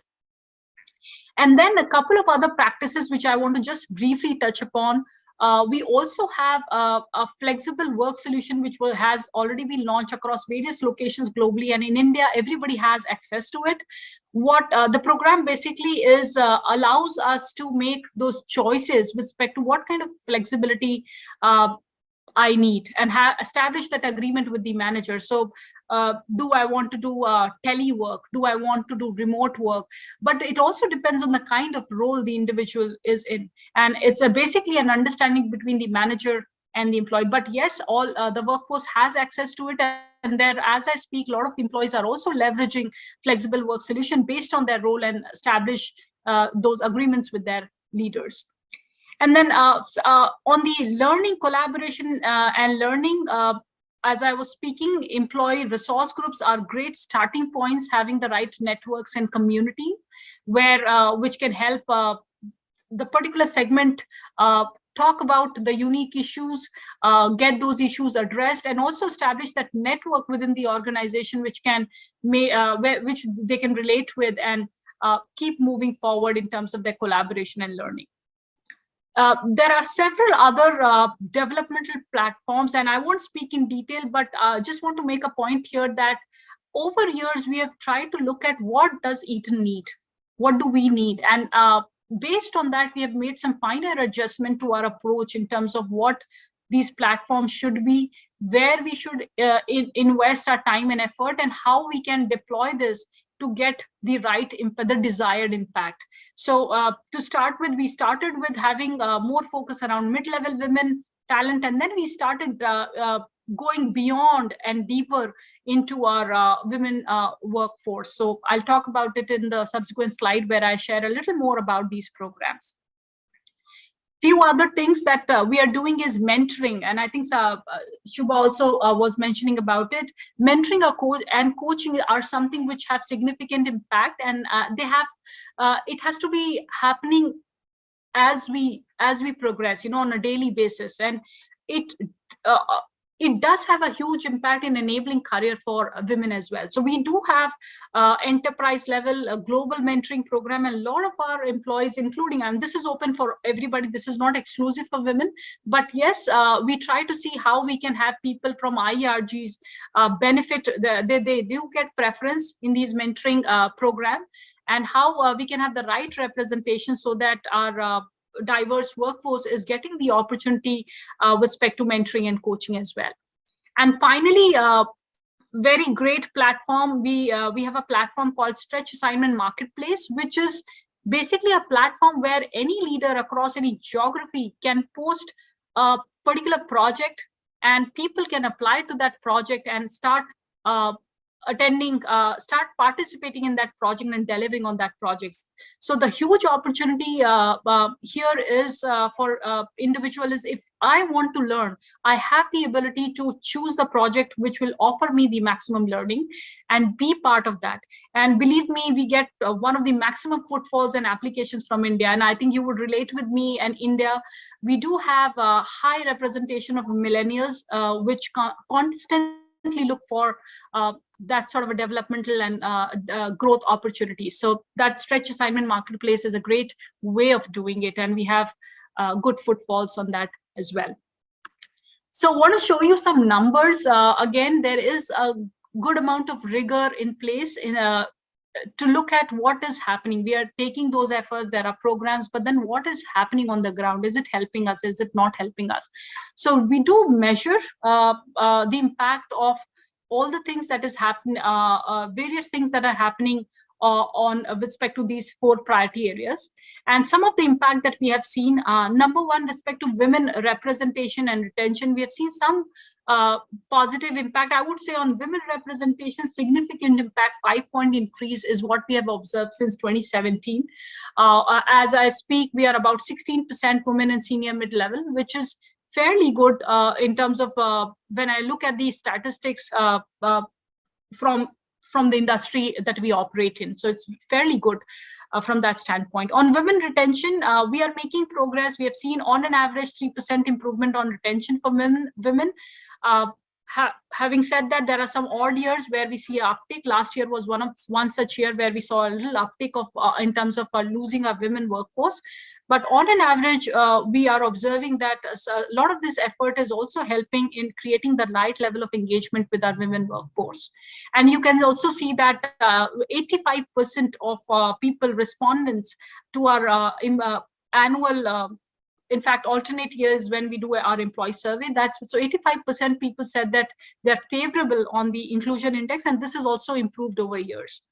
And some numbers, again, in terms of relaunch hires, we have hired around 75 women with career breaks. We have hired 40 plus employees with disabilities, and several other stats here in terms of all our employees have access to flexible work solution, as I was describing.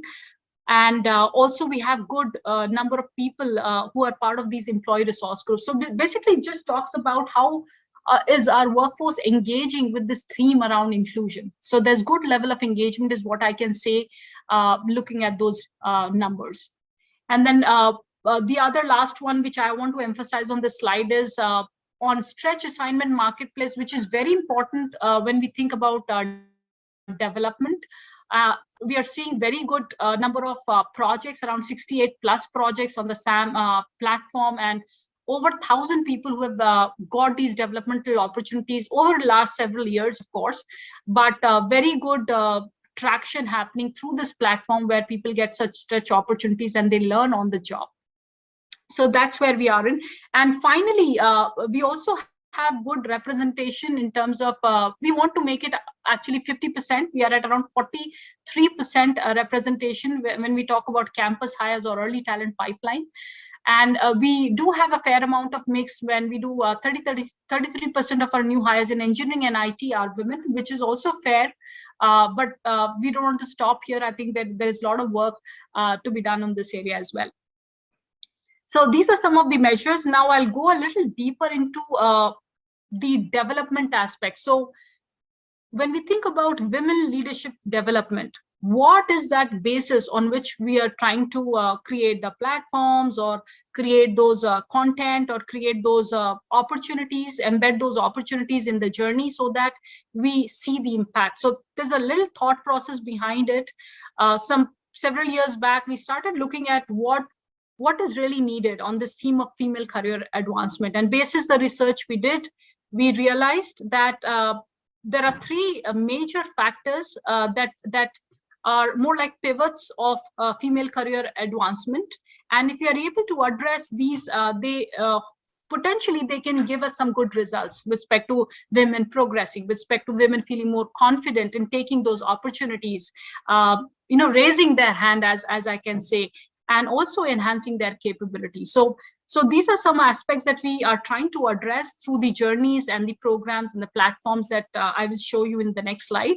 Number 1 is about choice, how we can create that level of sponsorship and networking opportunities for women that finally helps them to make the right choices with respect to their career, and also being more confident and having good reflection around their career aspirations and considering that as they progress in their career. The second aspect is more about confidence, so which is how we can equip them and with how they deal with ambiguity, how resilient, how we can help them being more resilient leaders, and having that level of self-awareness that creates more confidence in them to leverage opportunities that are available in the organization. And finally, capability, where of course how we can help them enhance their skill level or competencies, learning agility, which can certainly help them to deliver more and create larger impact on the roles that they are in and they aspire for. So this is like the cornerstone of whatever work we are doing with respect to female career advancement. And this is our journey so far. So as I was saying, that we started with some work for mid-level women. That's where long back, in fact, we started in 2016, slightly before. And the focus at that point in time was mid-level women. So how we can look at some mid-level women and try to develop more resilient leaders, create the right level of visibility with senior leadership, give them the right exposure in terms of their skill and capability, so that they grow and they feel they are engaged in the organization. So over last couple of years, we have seen around 80 plus people have been part of this program. We have also seen relatively higher retention with this group versus people who have not been part of this program. So that's something which has gone well. Again, over a period of time, as I was mentioning, that we have reflected on what do we need. So is it good enough focusing on mid-level women, or should we do more? So basis that conversation, we realized that we cannot stop here. We need to do more work, going deeper in the organization and trying to create that leadership development right at the entry point and more early career level. So we started some programs along with our IERG group, the WAVE group, IERG focused on women. We started doing some work, and we started creating certain platforms which can help them, early career women employees, build their brand and also boost their confidence, create that coaching opportunities where they can discuss their dilemmas and keep moving forward with respect to their own aspirations and gain more confidence. So this is the work that happened for the early career women. Again, you would see that on the slide, you would see a couple of functions here like finance or engineering or a supply chain. So another trend we noticed is that some of these functions can do more in terms of accelerating women talent development. And so based on that observation, there was some more deeper work happening in the function at the functional level. And so things like, how we can create more men allies for them, or how we can create more sponsorship for those women talents so that they get the right amount of mentorship and to progress in their careers. And also in terms of gaining more deeper capability in terms of the functional skills required to succeed in whether it is supply chain or engineering or finance. So we had some effort happening here, and we have seen that overall participants of these platforms have got increased responsibilities, new projects, experiences, and have felt more engaged in the organization. So that's some work happening at the function level. Couple of other things, we also looked at one of the other trend where we felt that there is an opportunity to increase confidence in women, or bring them to the forefront when we talk about creating solution or innovation. So there's a platform that got created and led by the engineering center at Eaton, India, and there was a platform that got created where they were encouraged to create solutions on digital and wireless challenges, and we can see some very encouraging results came out from this platform with respect to 32 invention disclosures that were submitted, and then some of them are waiting patent filing decisions as well.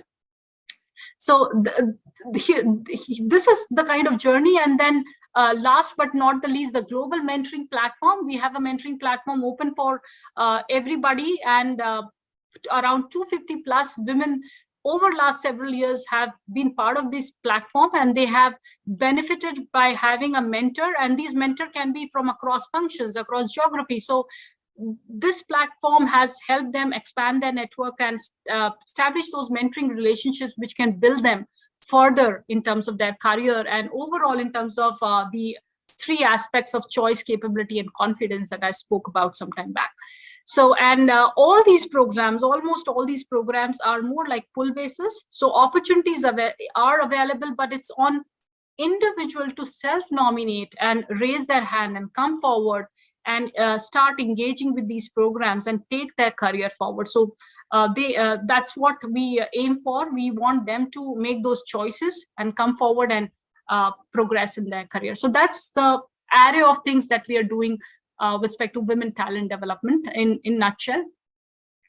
And finally, this is like the last thing I want to just emphasize on, is that the journey doesn't stop there. So the work that I was talking about in the previous slide is primarily around what we are doing for our internal women talent. So we would like to go even beyond and see how we can impact the communities, the women talent in our communities, and how we can create some impact there. And what you see on the screen is a couple of programs where we have tried to create impact to women talent, especially around from engineering function and some of these STEM areas where we see that more is needed. So we are trying to create some skill development programs where we can see we have trained over 1,500 students through our Garnishing Talent and Changing Gears program. We have also offered scholarships at various institutions, encouraging women in the STEM areas. And also we would like to, we have offered a scholarship to women talent, where some unique situations where they are having some financial backgrounds, unique financial backgrounds, and some assistance with respect to scholarship might help promote them in terms of their education and career. So we've also made some foray there and covered about 129 girls through our Vidya Vikas Scholar and Udyan Shalini Fellowship program. So that's something I really personally feel very energized about as I speak. And then other platforms in terms of I2I is another platform where we encourage nurture talent with respect to mentor them on their ideas that they come forward. And over last 10 years, we have seen 10,000 plus students participate. And so these students get mentored by Eaton talent and Eaton mentors, and it's more of time commitment and basically mentoring them and helping them think through on their problem statements. But hopefully this sort of helps them in terms of building themselves, building their ideas, and gaining that on-job experience that is much needed for their own development. So that did some work happening on the communities. And to learn more, I would also encourage you to see, if you want to just glance through what else Eaton is doing, you can browse through Global Inclusion and Diversity Transparency Report that we have recently published, where we also talk about our commitment to continuously increase our diversity representation and do more in this area of inclusion and diversity. So we have put some bold targets in front of us, which we want to really progress on as through the years. So with that, I'll pause and open to questions. Thank you so much, Niti. That was really wonderful presentation. Just a reminder for all the attendees that please don't forget to tune in at 4:30. We have the Diversity Awards coming in. So yeah, we have a question for you. Are there any podcasts or writers that I can listen to gain more confidence? Podcasts are right to gain more confidence. Okay, yeah, a lot of that I can recommend, and I would encourage you to follow. I personally, if you ask me, this is again my view. I personally follow Indra Nooyi quite a lot, so I really feel energized listening to her snippets of interviews or whatever it is. So it's important to have somebody who's a role model. And depending on where you are, what function, which role, what are your aspirations, where you want to be, it's important to maybe just identify a couple of role models and start following them. And personally, I have certain role models that I follow, and there's enough available on internet, on LinkedIn. You can follow thought leaders on that the several platforms, and that really keeps us pushing and creates new thinking. Sometimes when we are in dilemma, as I said, choice and confidence are several important. Sometimes there's also beautiful data around some women feel relatively less confident they feel less ready when the opportunity presents themselves. So I think these are small steps that can really help women to increase their confidence. How I can listen to my some of the thought leader and keep progressing. So yeah. Thank you so much, Niti. That was really amazing. I guess our audience also noted down the speakers. Thank you so much, and also thank you so much for taking us through the wonderful journey of your program, with a variety of programs, like even the relaunch hires. That's really amazing. Also, the early career women, and also about the supply chain and the scholarship. That's really wonderful. All the best, and thank you so much. Now we have our next speaker, Sanjana Vaidya, AVP HR, who's from Zensar Technologies. Over to you, Sanjana.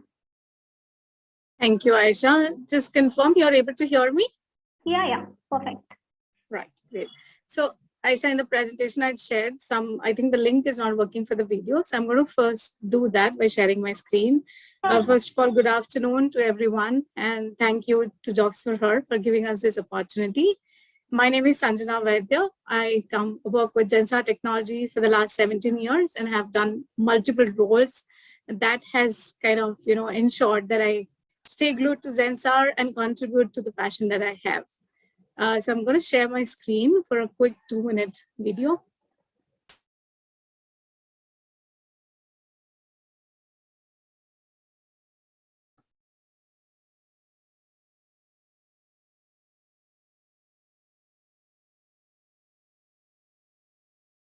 Are you able to see my screen?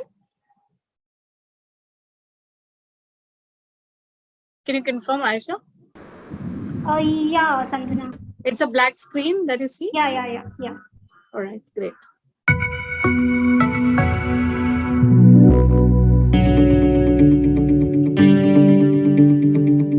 Welcome to the world of opportunities, freedom to explore, aspire, and grow laterally. At Zensar, associates love to work on projects that are innovative, offer professional growth, interact with the senior leaders, and give a sense of pride. I think ownership is enjoyed by everyone because it brings a sense of trust and responsibility among employees. The best example of this is the whole digital journey, where associates own the creation of apps and have made it to success. I had the pride and honor of striking the gong and opening the floor for trading at the Bombay Stock Exchange when we completed 50 years with the stock exchange. And I was the first Indian woman ever from the IT industry to strike the gong. So very, very proud of that as a Zensarian. In the digital transformation journey, the key differentiator is learning and focusing on building up a learning academy. It gives us an opportunity to nurture digital talent with an objective of creating a culture of innovation and outperformance. I have been very fortunate to report into some of the great business leaders at Zensar. None of the books can teach you those lessons. The people, the culture, and the environment are exceptionally motivating that encourage me to work at Zensar every day. So this is a place where you can truly become the best version of yourself.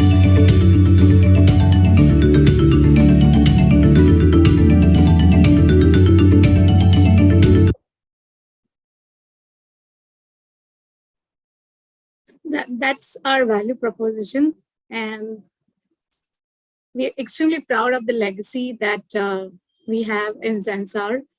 It talks about a lot of leaders who are homegrown, and I'm going to share that story with you. Are you able to see my screen now? Yeah, Sanjana. Aisha? Perfect. Okay, Perfect. I've changed it to the PowerPoint mode. Yeah. Yeah. Right.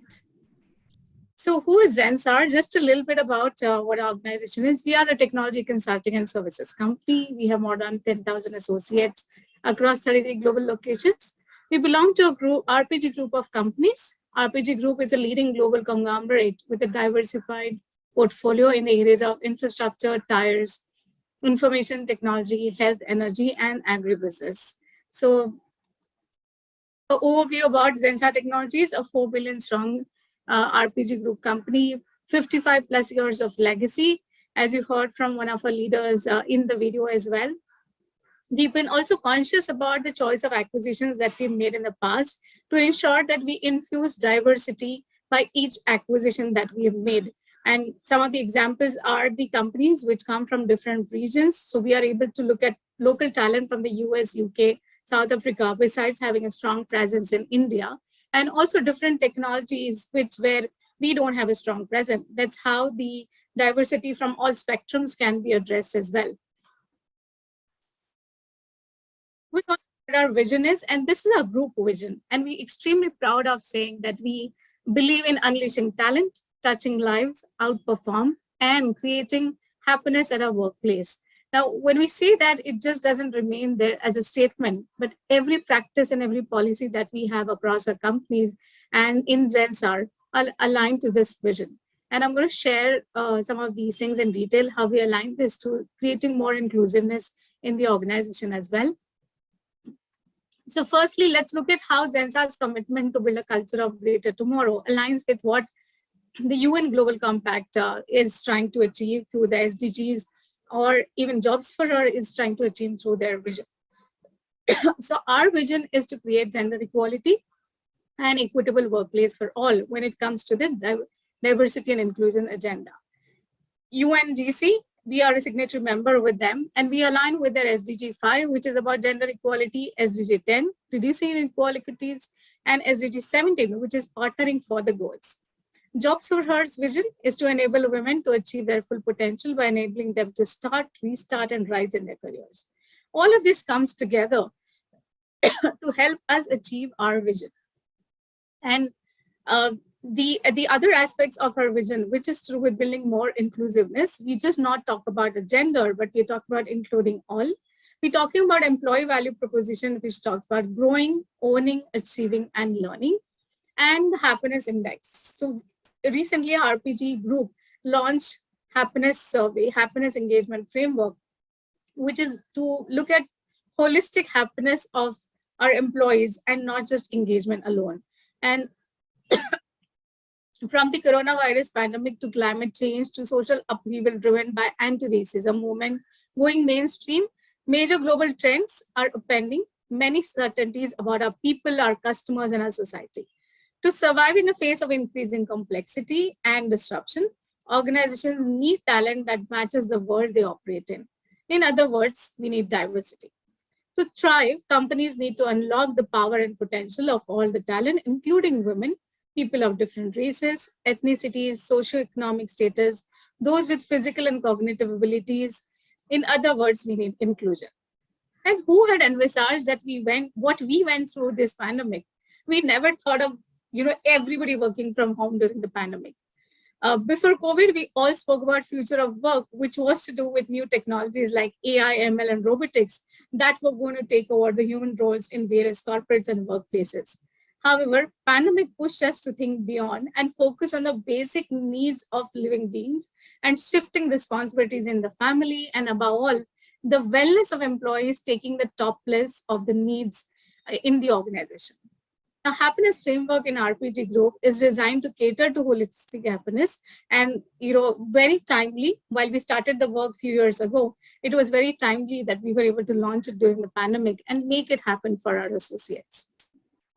Now, today's opportunity that is given by Jobs for Her to speak about women leadership development practices.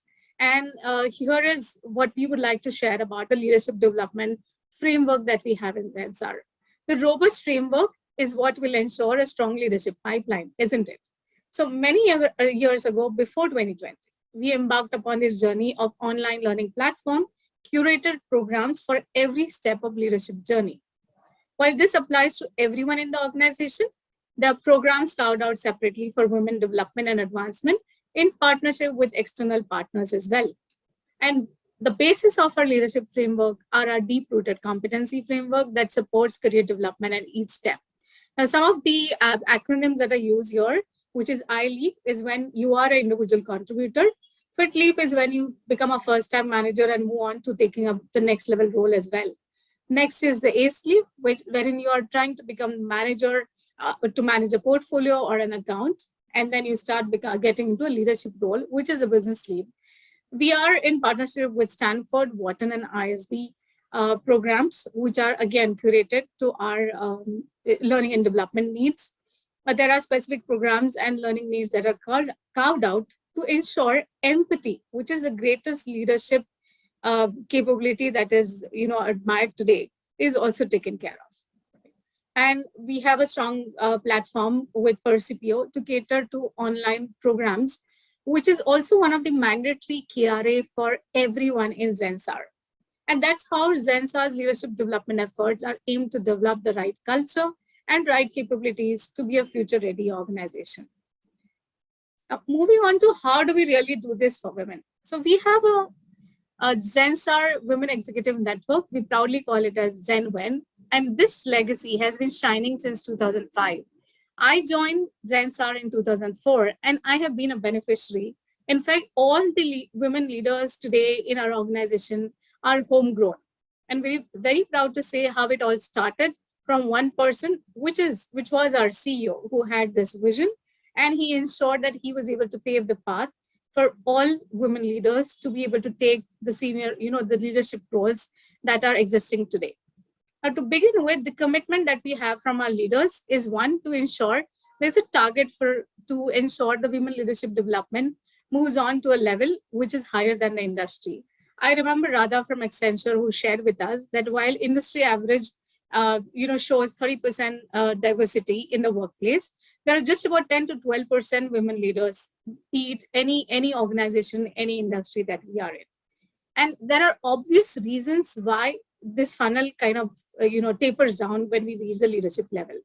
So aligning to the SDG 5, we've also taken a goal to improve the gender diversity ratio by 2025. We've currently at about 30%, and we want to move to 35%, but at all levels and not just at the leadership level.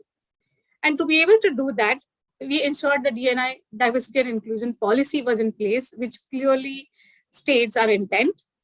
We started with gender sensitization program for our people managers, so that all the reasons which become obvious for women to not move forward are taken care of. We do this in partnership with Interview Consulting, one of the leads that we got through UN Women Network. Building inclusive ecosystem as a KRA for managers or leaders is also something that is put in place. And a very interesting one, a no-dot policy. What really it means is that you can't say your team is complete unless you have at least one woman in your team. And this is something that is being reviewed at each step by every leader in the organization. Very easy to implement, very easy to track, but means a lot and a greater impact. The supplier diversity framework that we have in place has ensured that about 40% minority group businesses which are given opportunity to work with us, thereby we are able to contribute to the society as well. And all of this is something that we report in our annual reports as well as part of our ESG framework. When it comes to engagement, we started off with gender pay parity check about 4 years ago, and it has given us significant results. Now today we are not checking how are women paid compared to men, just are they equal? We've started tracking how many of them are getting paid more than men, of course, without the merit being compromised. The inclusive performance rating policy talks about even if women are on maternity leave after they have worked in the organization during the year for some time, nobody is deprived of going through a performance review. So there's a policy in place to make that check happen through the talent management function we have in the organization, and the alarm bell is raised as soon as we see someone deviating from this policy. The safety and security of women is something that we manage through the SOS feature. We have an app also that's called as ZenWen, and the SOS feature on the app is something that women can leverage if they're traveling for work, if they need help at any point of time. The SOS feature is something that comes handy. There is also continuous learning and networking that is enabled through the app. There are a lot of one-to-one chat forums with the leadership team in case anybody would want to connect with them. This is part of the informal networking as well that is enabled in the organization. There is a focused lens in the happiness survey. In fact, the results show that our women show higher favorable scores across all factors in these surveys compared to other genders. There's a program called Ziva, which is for exclusive pregnancy care program. It is not just an option available to women who are working with us, but also for the spouses of men who are working with us. Thereby, we are able to cater to a greater work-life balance as well. And a woman who is probably working in any other organization or even not working, but aspires to do so, is getting that opportunity. Now, when it comes to development of women, there are exclusive learning programs, as I mentioned earlier, for women development. We also have mentoring and coaching for leadership roles as they start, aspire for the same. Learning avenues are open during maternity leave as well, and there's a constant touch. Why we focus so much on this? Because there is a greater loss that happens when women tend to go on maternity break and not able to come back for various reasons, including not having enough support system. Then tracking women development is also integral part of our succession planning for leadership roles. In fact, there's a specific template and a metric put in place to ensure that we are progressive each year. The unconscious bias check, which is done by the talent management team, again, during the promotion process, the top talent and the critical talent identification process. We have a future leaders board where we also are conscious about having 50% diversity in this board so that we are able to give equal opportunities. And we actually have a special method of calling women or inviting them to give exposure in the monthly management meetings that happen at the leadership level.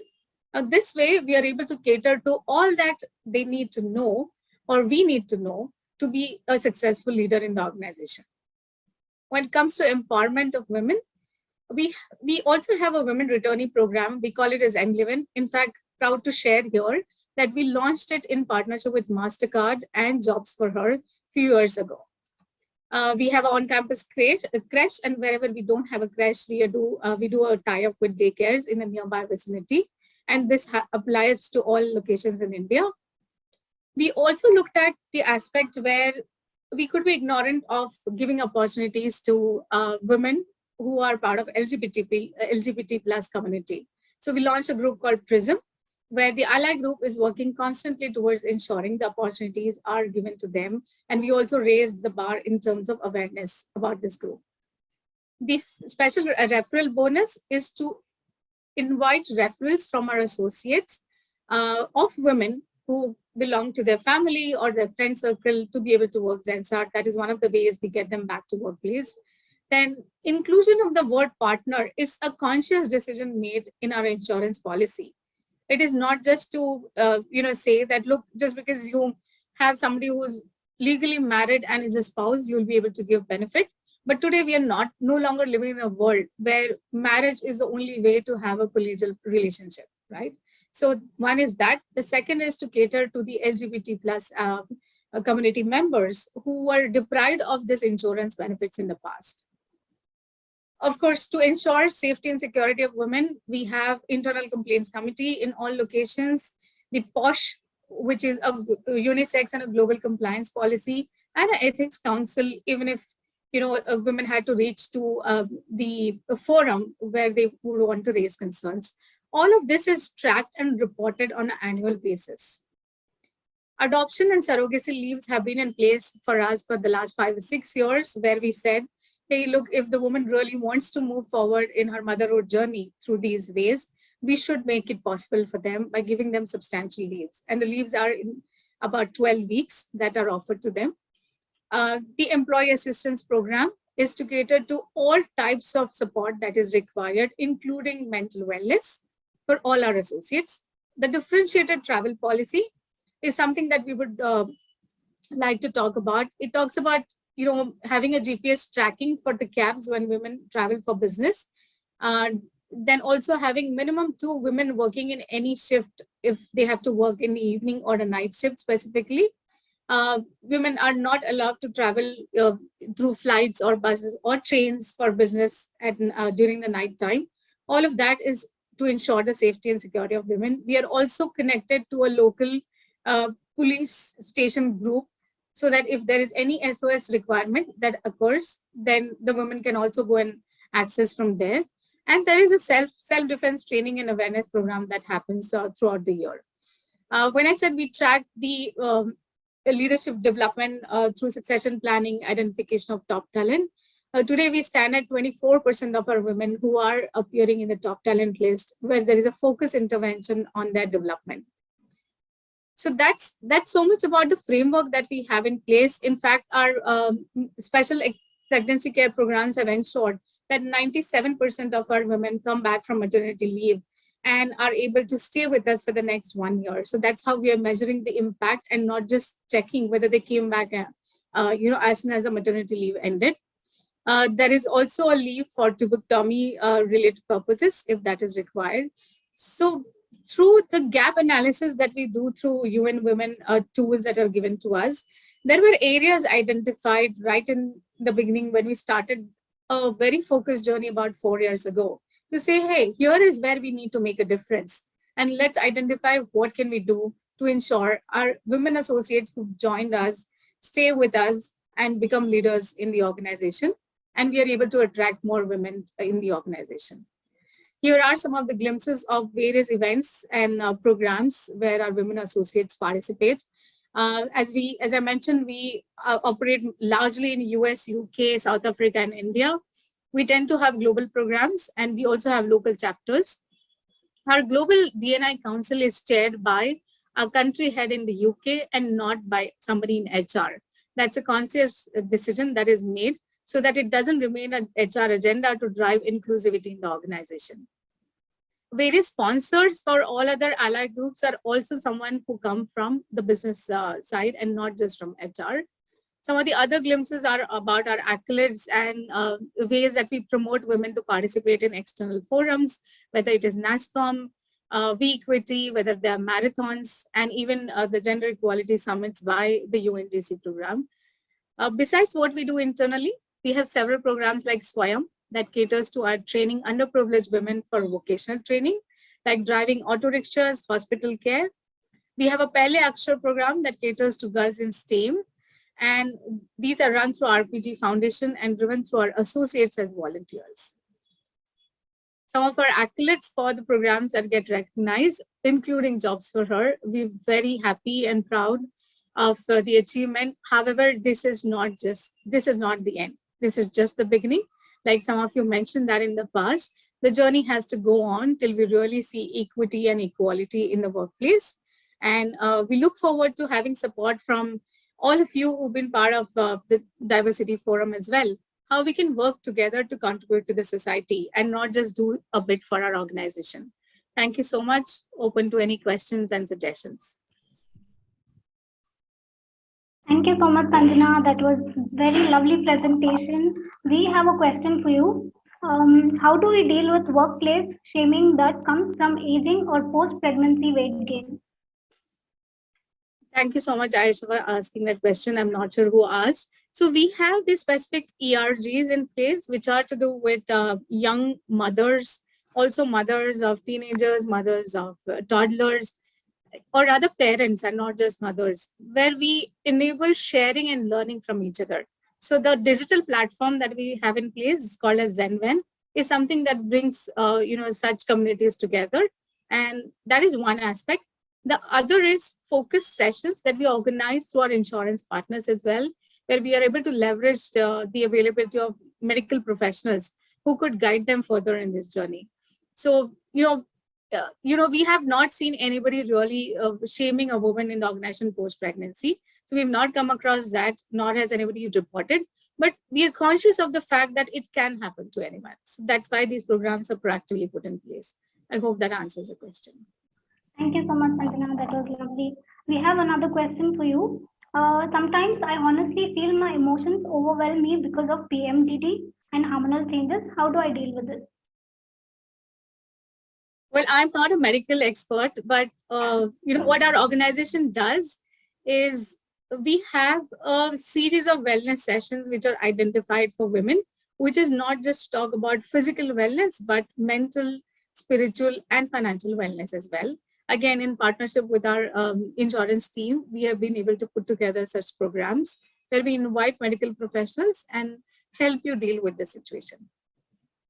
Thank you. We have one more question. What are those steps corporate India is taking to take through such programs to level the field for women rising in the work world? I think there are plenty of them.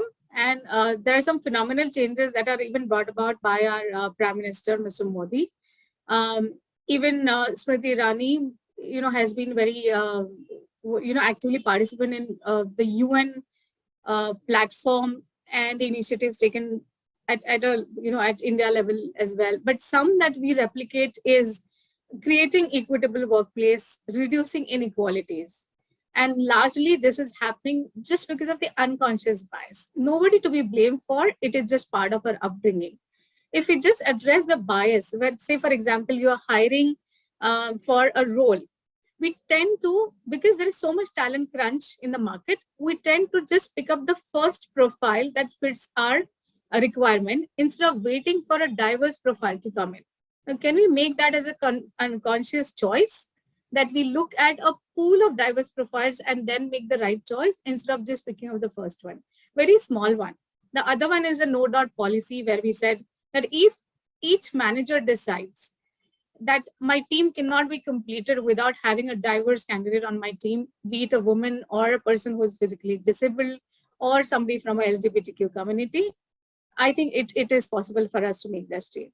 The other barrier is usually when women tend to drop out from their career, especially when they get married and have to relocate, or when they step into motherhood. Now, relocation is also something that is catered to, because we are all allowed, now we've made it possible to work from home. Nobody can challenge, hey, can you be productive by working from home? I think all of those stigmas have been taken care of. So such barriers are taken care of by affirmative actions, but identifying the gap is an important step.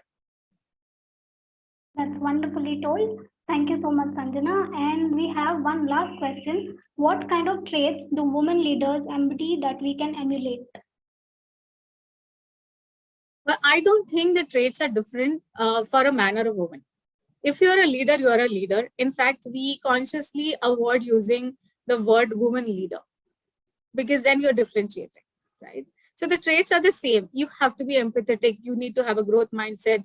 You need to be inclusive in your thought process. You need to be risk-taking. I think the traits are the same. I personally do not believe there are different traits. The one other challenge that we have noticed when we spoke to a group of women in our organization is the aspirational deficit. Maybe women tend to aspire less compared to men. That is something that we can work upon to ensure that we don't give up just because we have, kind of reached a certain level, or we believe that our responsibilities are all over in our family as well. Absolutely, that was wonderful, Sanjana. One more last question. What specific learnings would you like young women to take back from their program? I think, given the journey that I also went through, there was time that even I felt like quitting my career when I was not having support system when my child was too young. I had a mentor, and that was our, she was our HR head as well.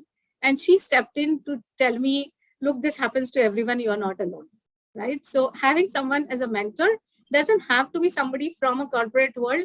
You look around yourself, you will have enough to inspire you, right? It could be your mother, it could be your aunt, it could be your neighbor, anyone who's around could inspire you. You just have to look around.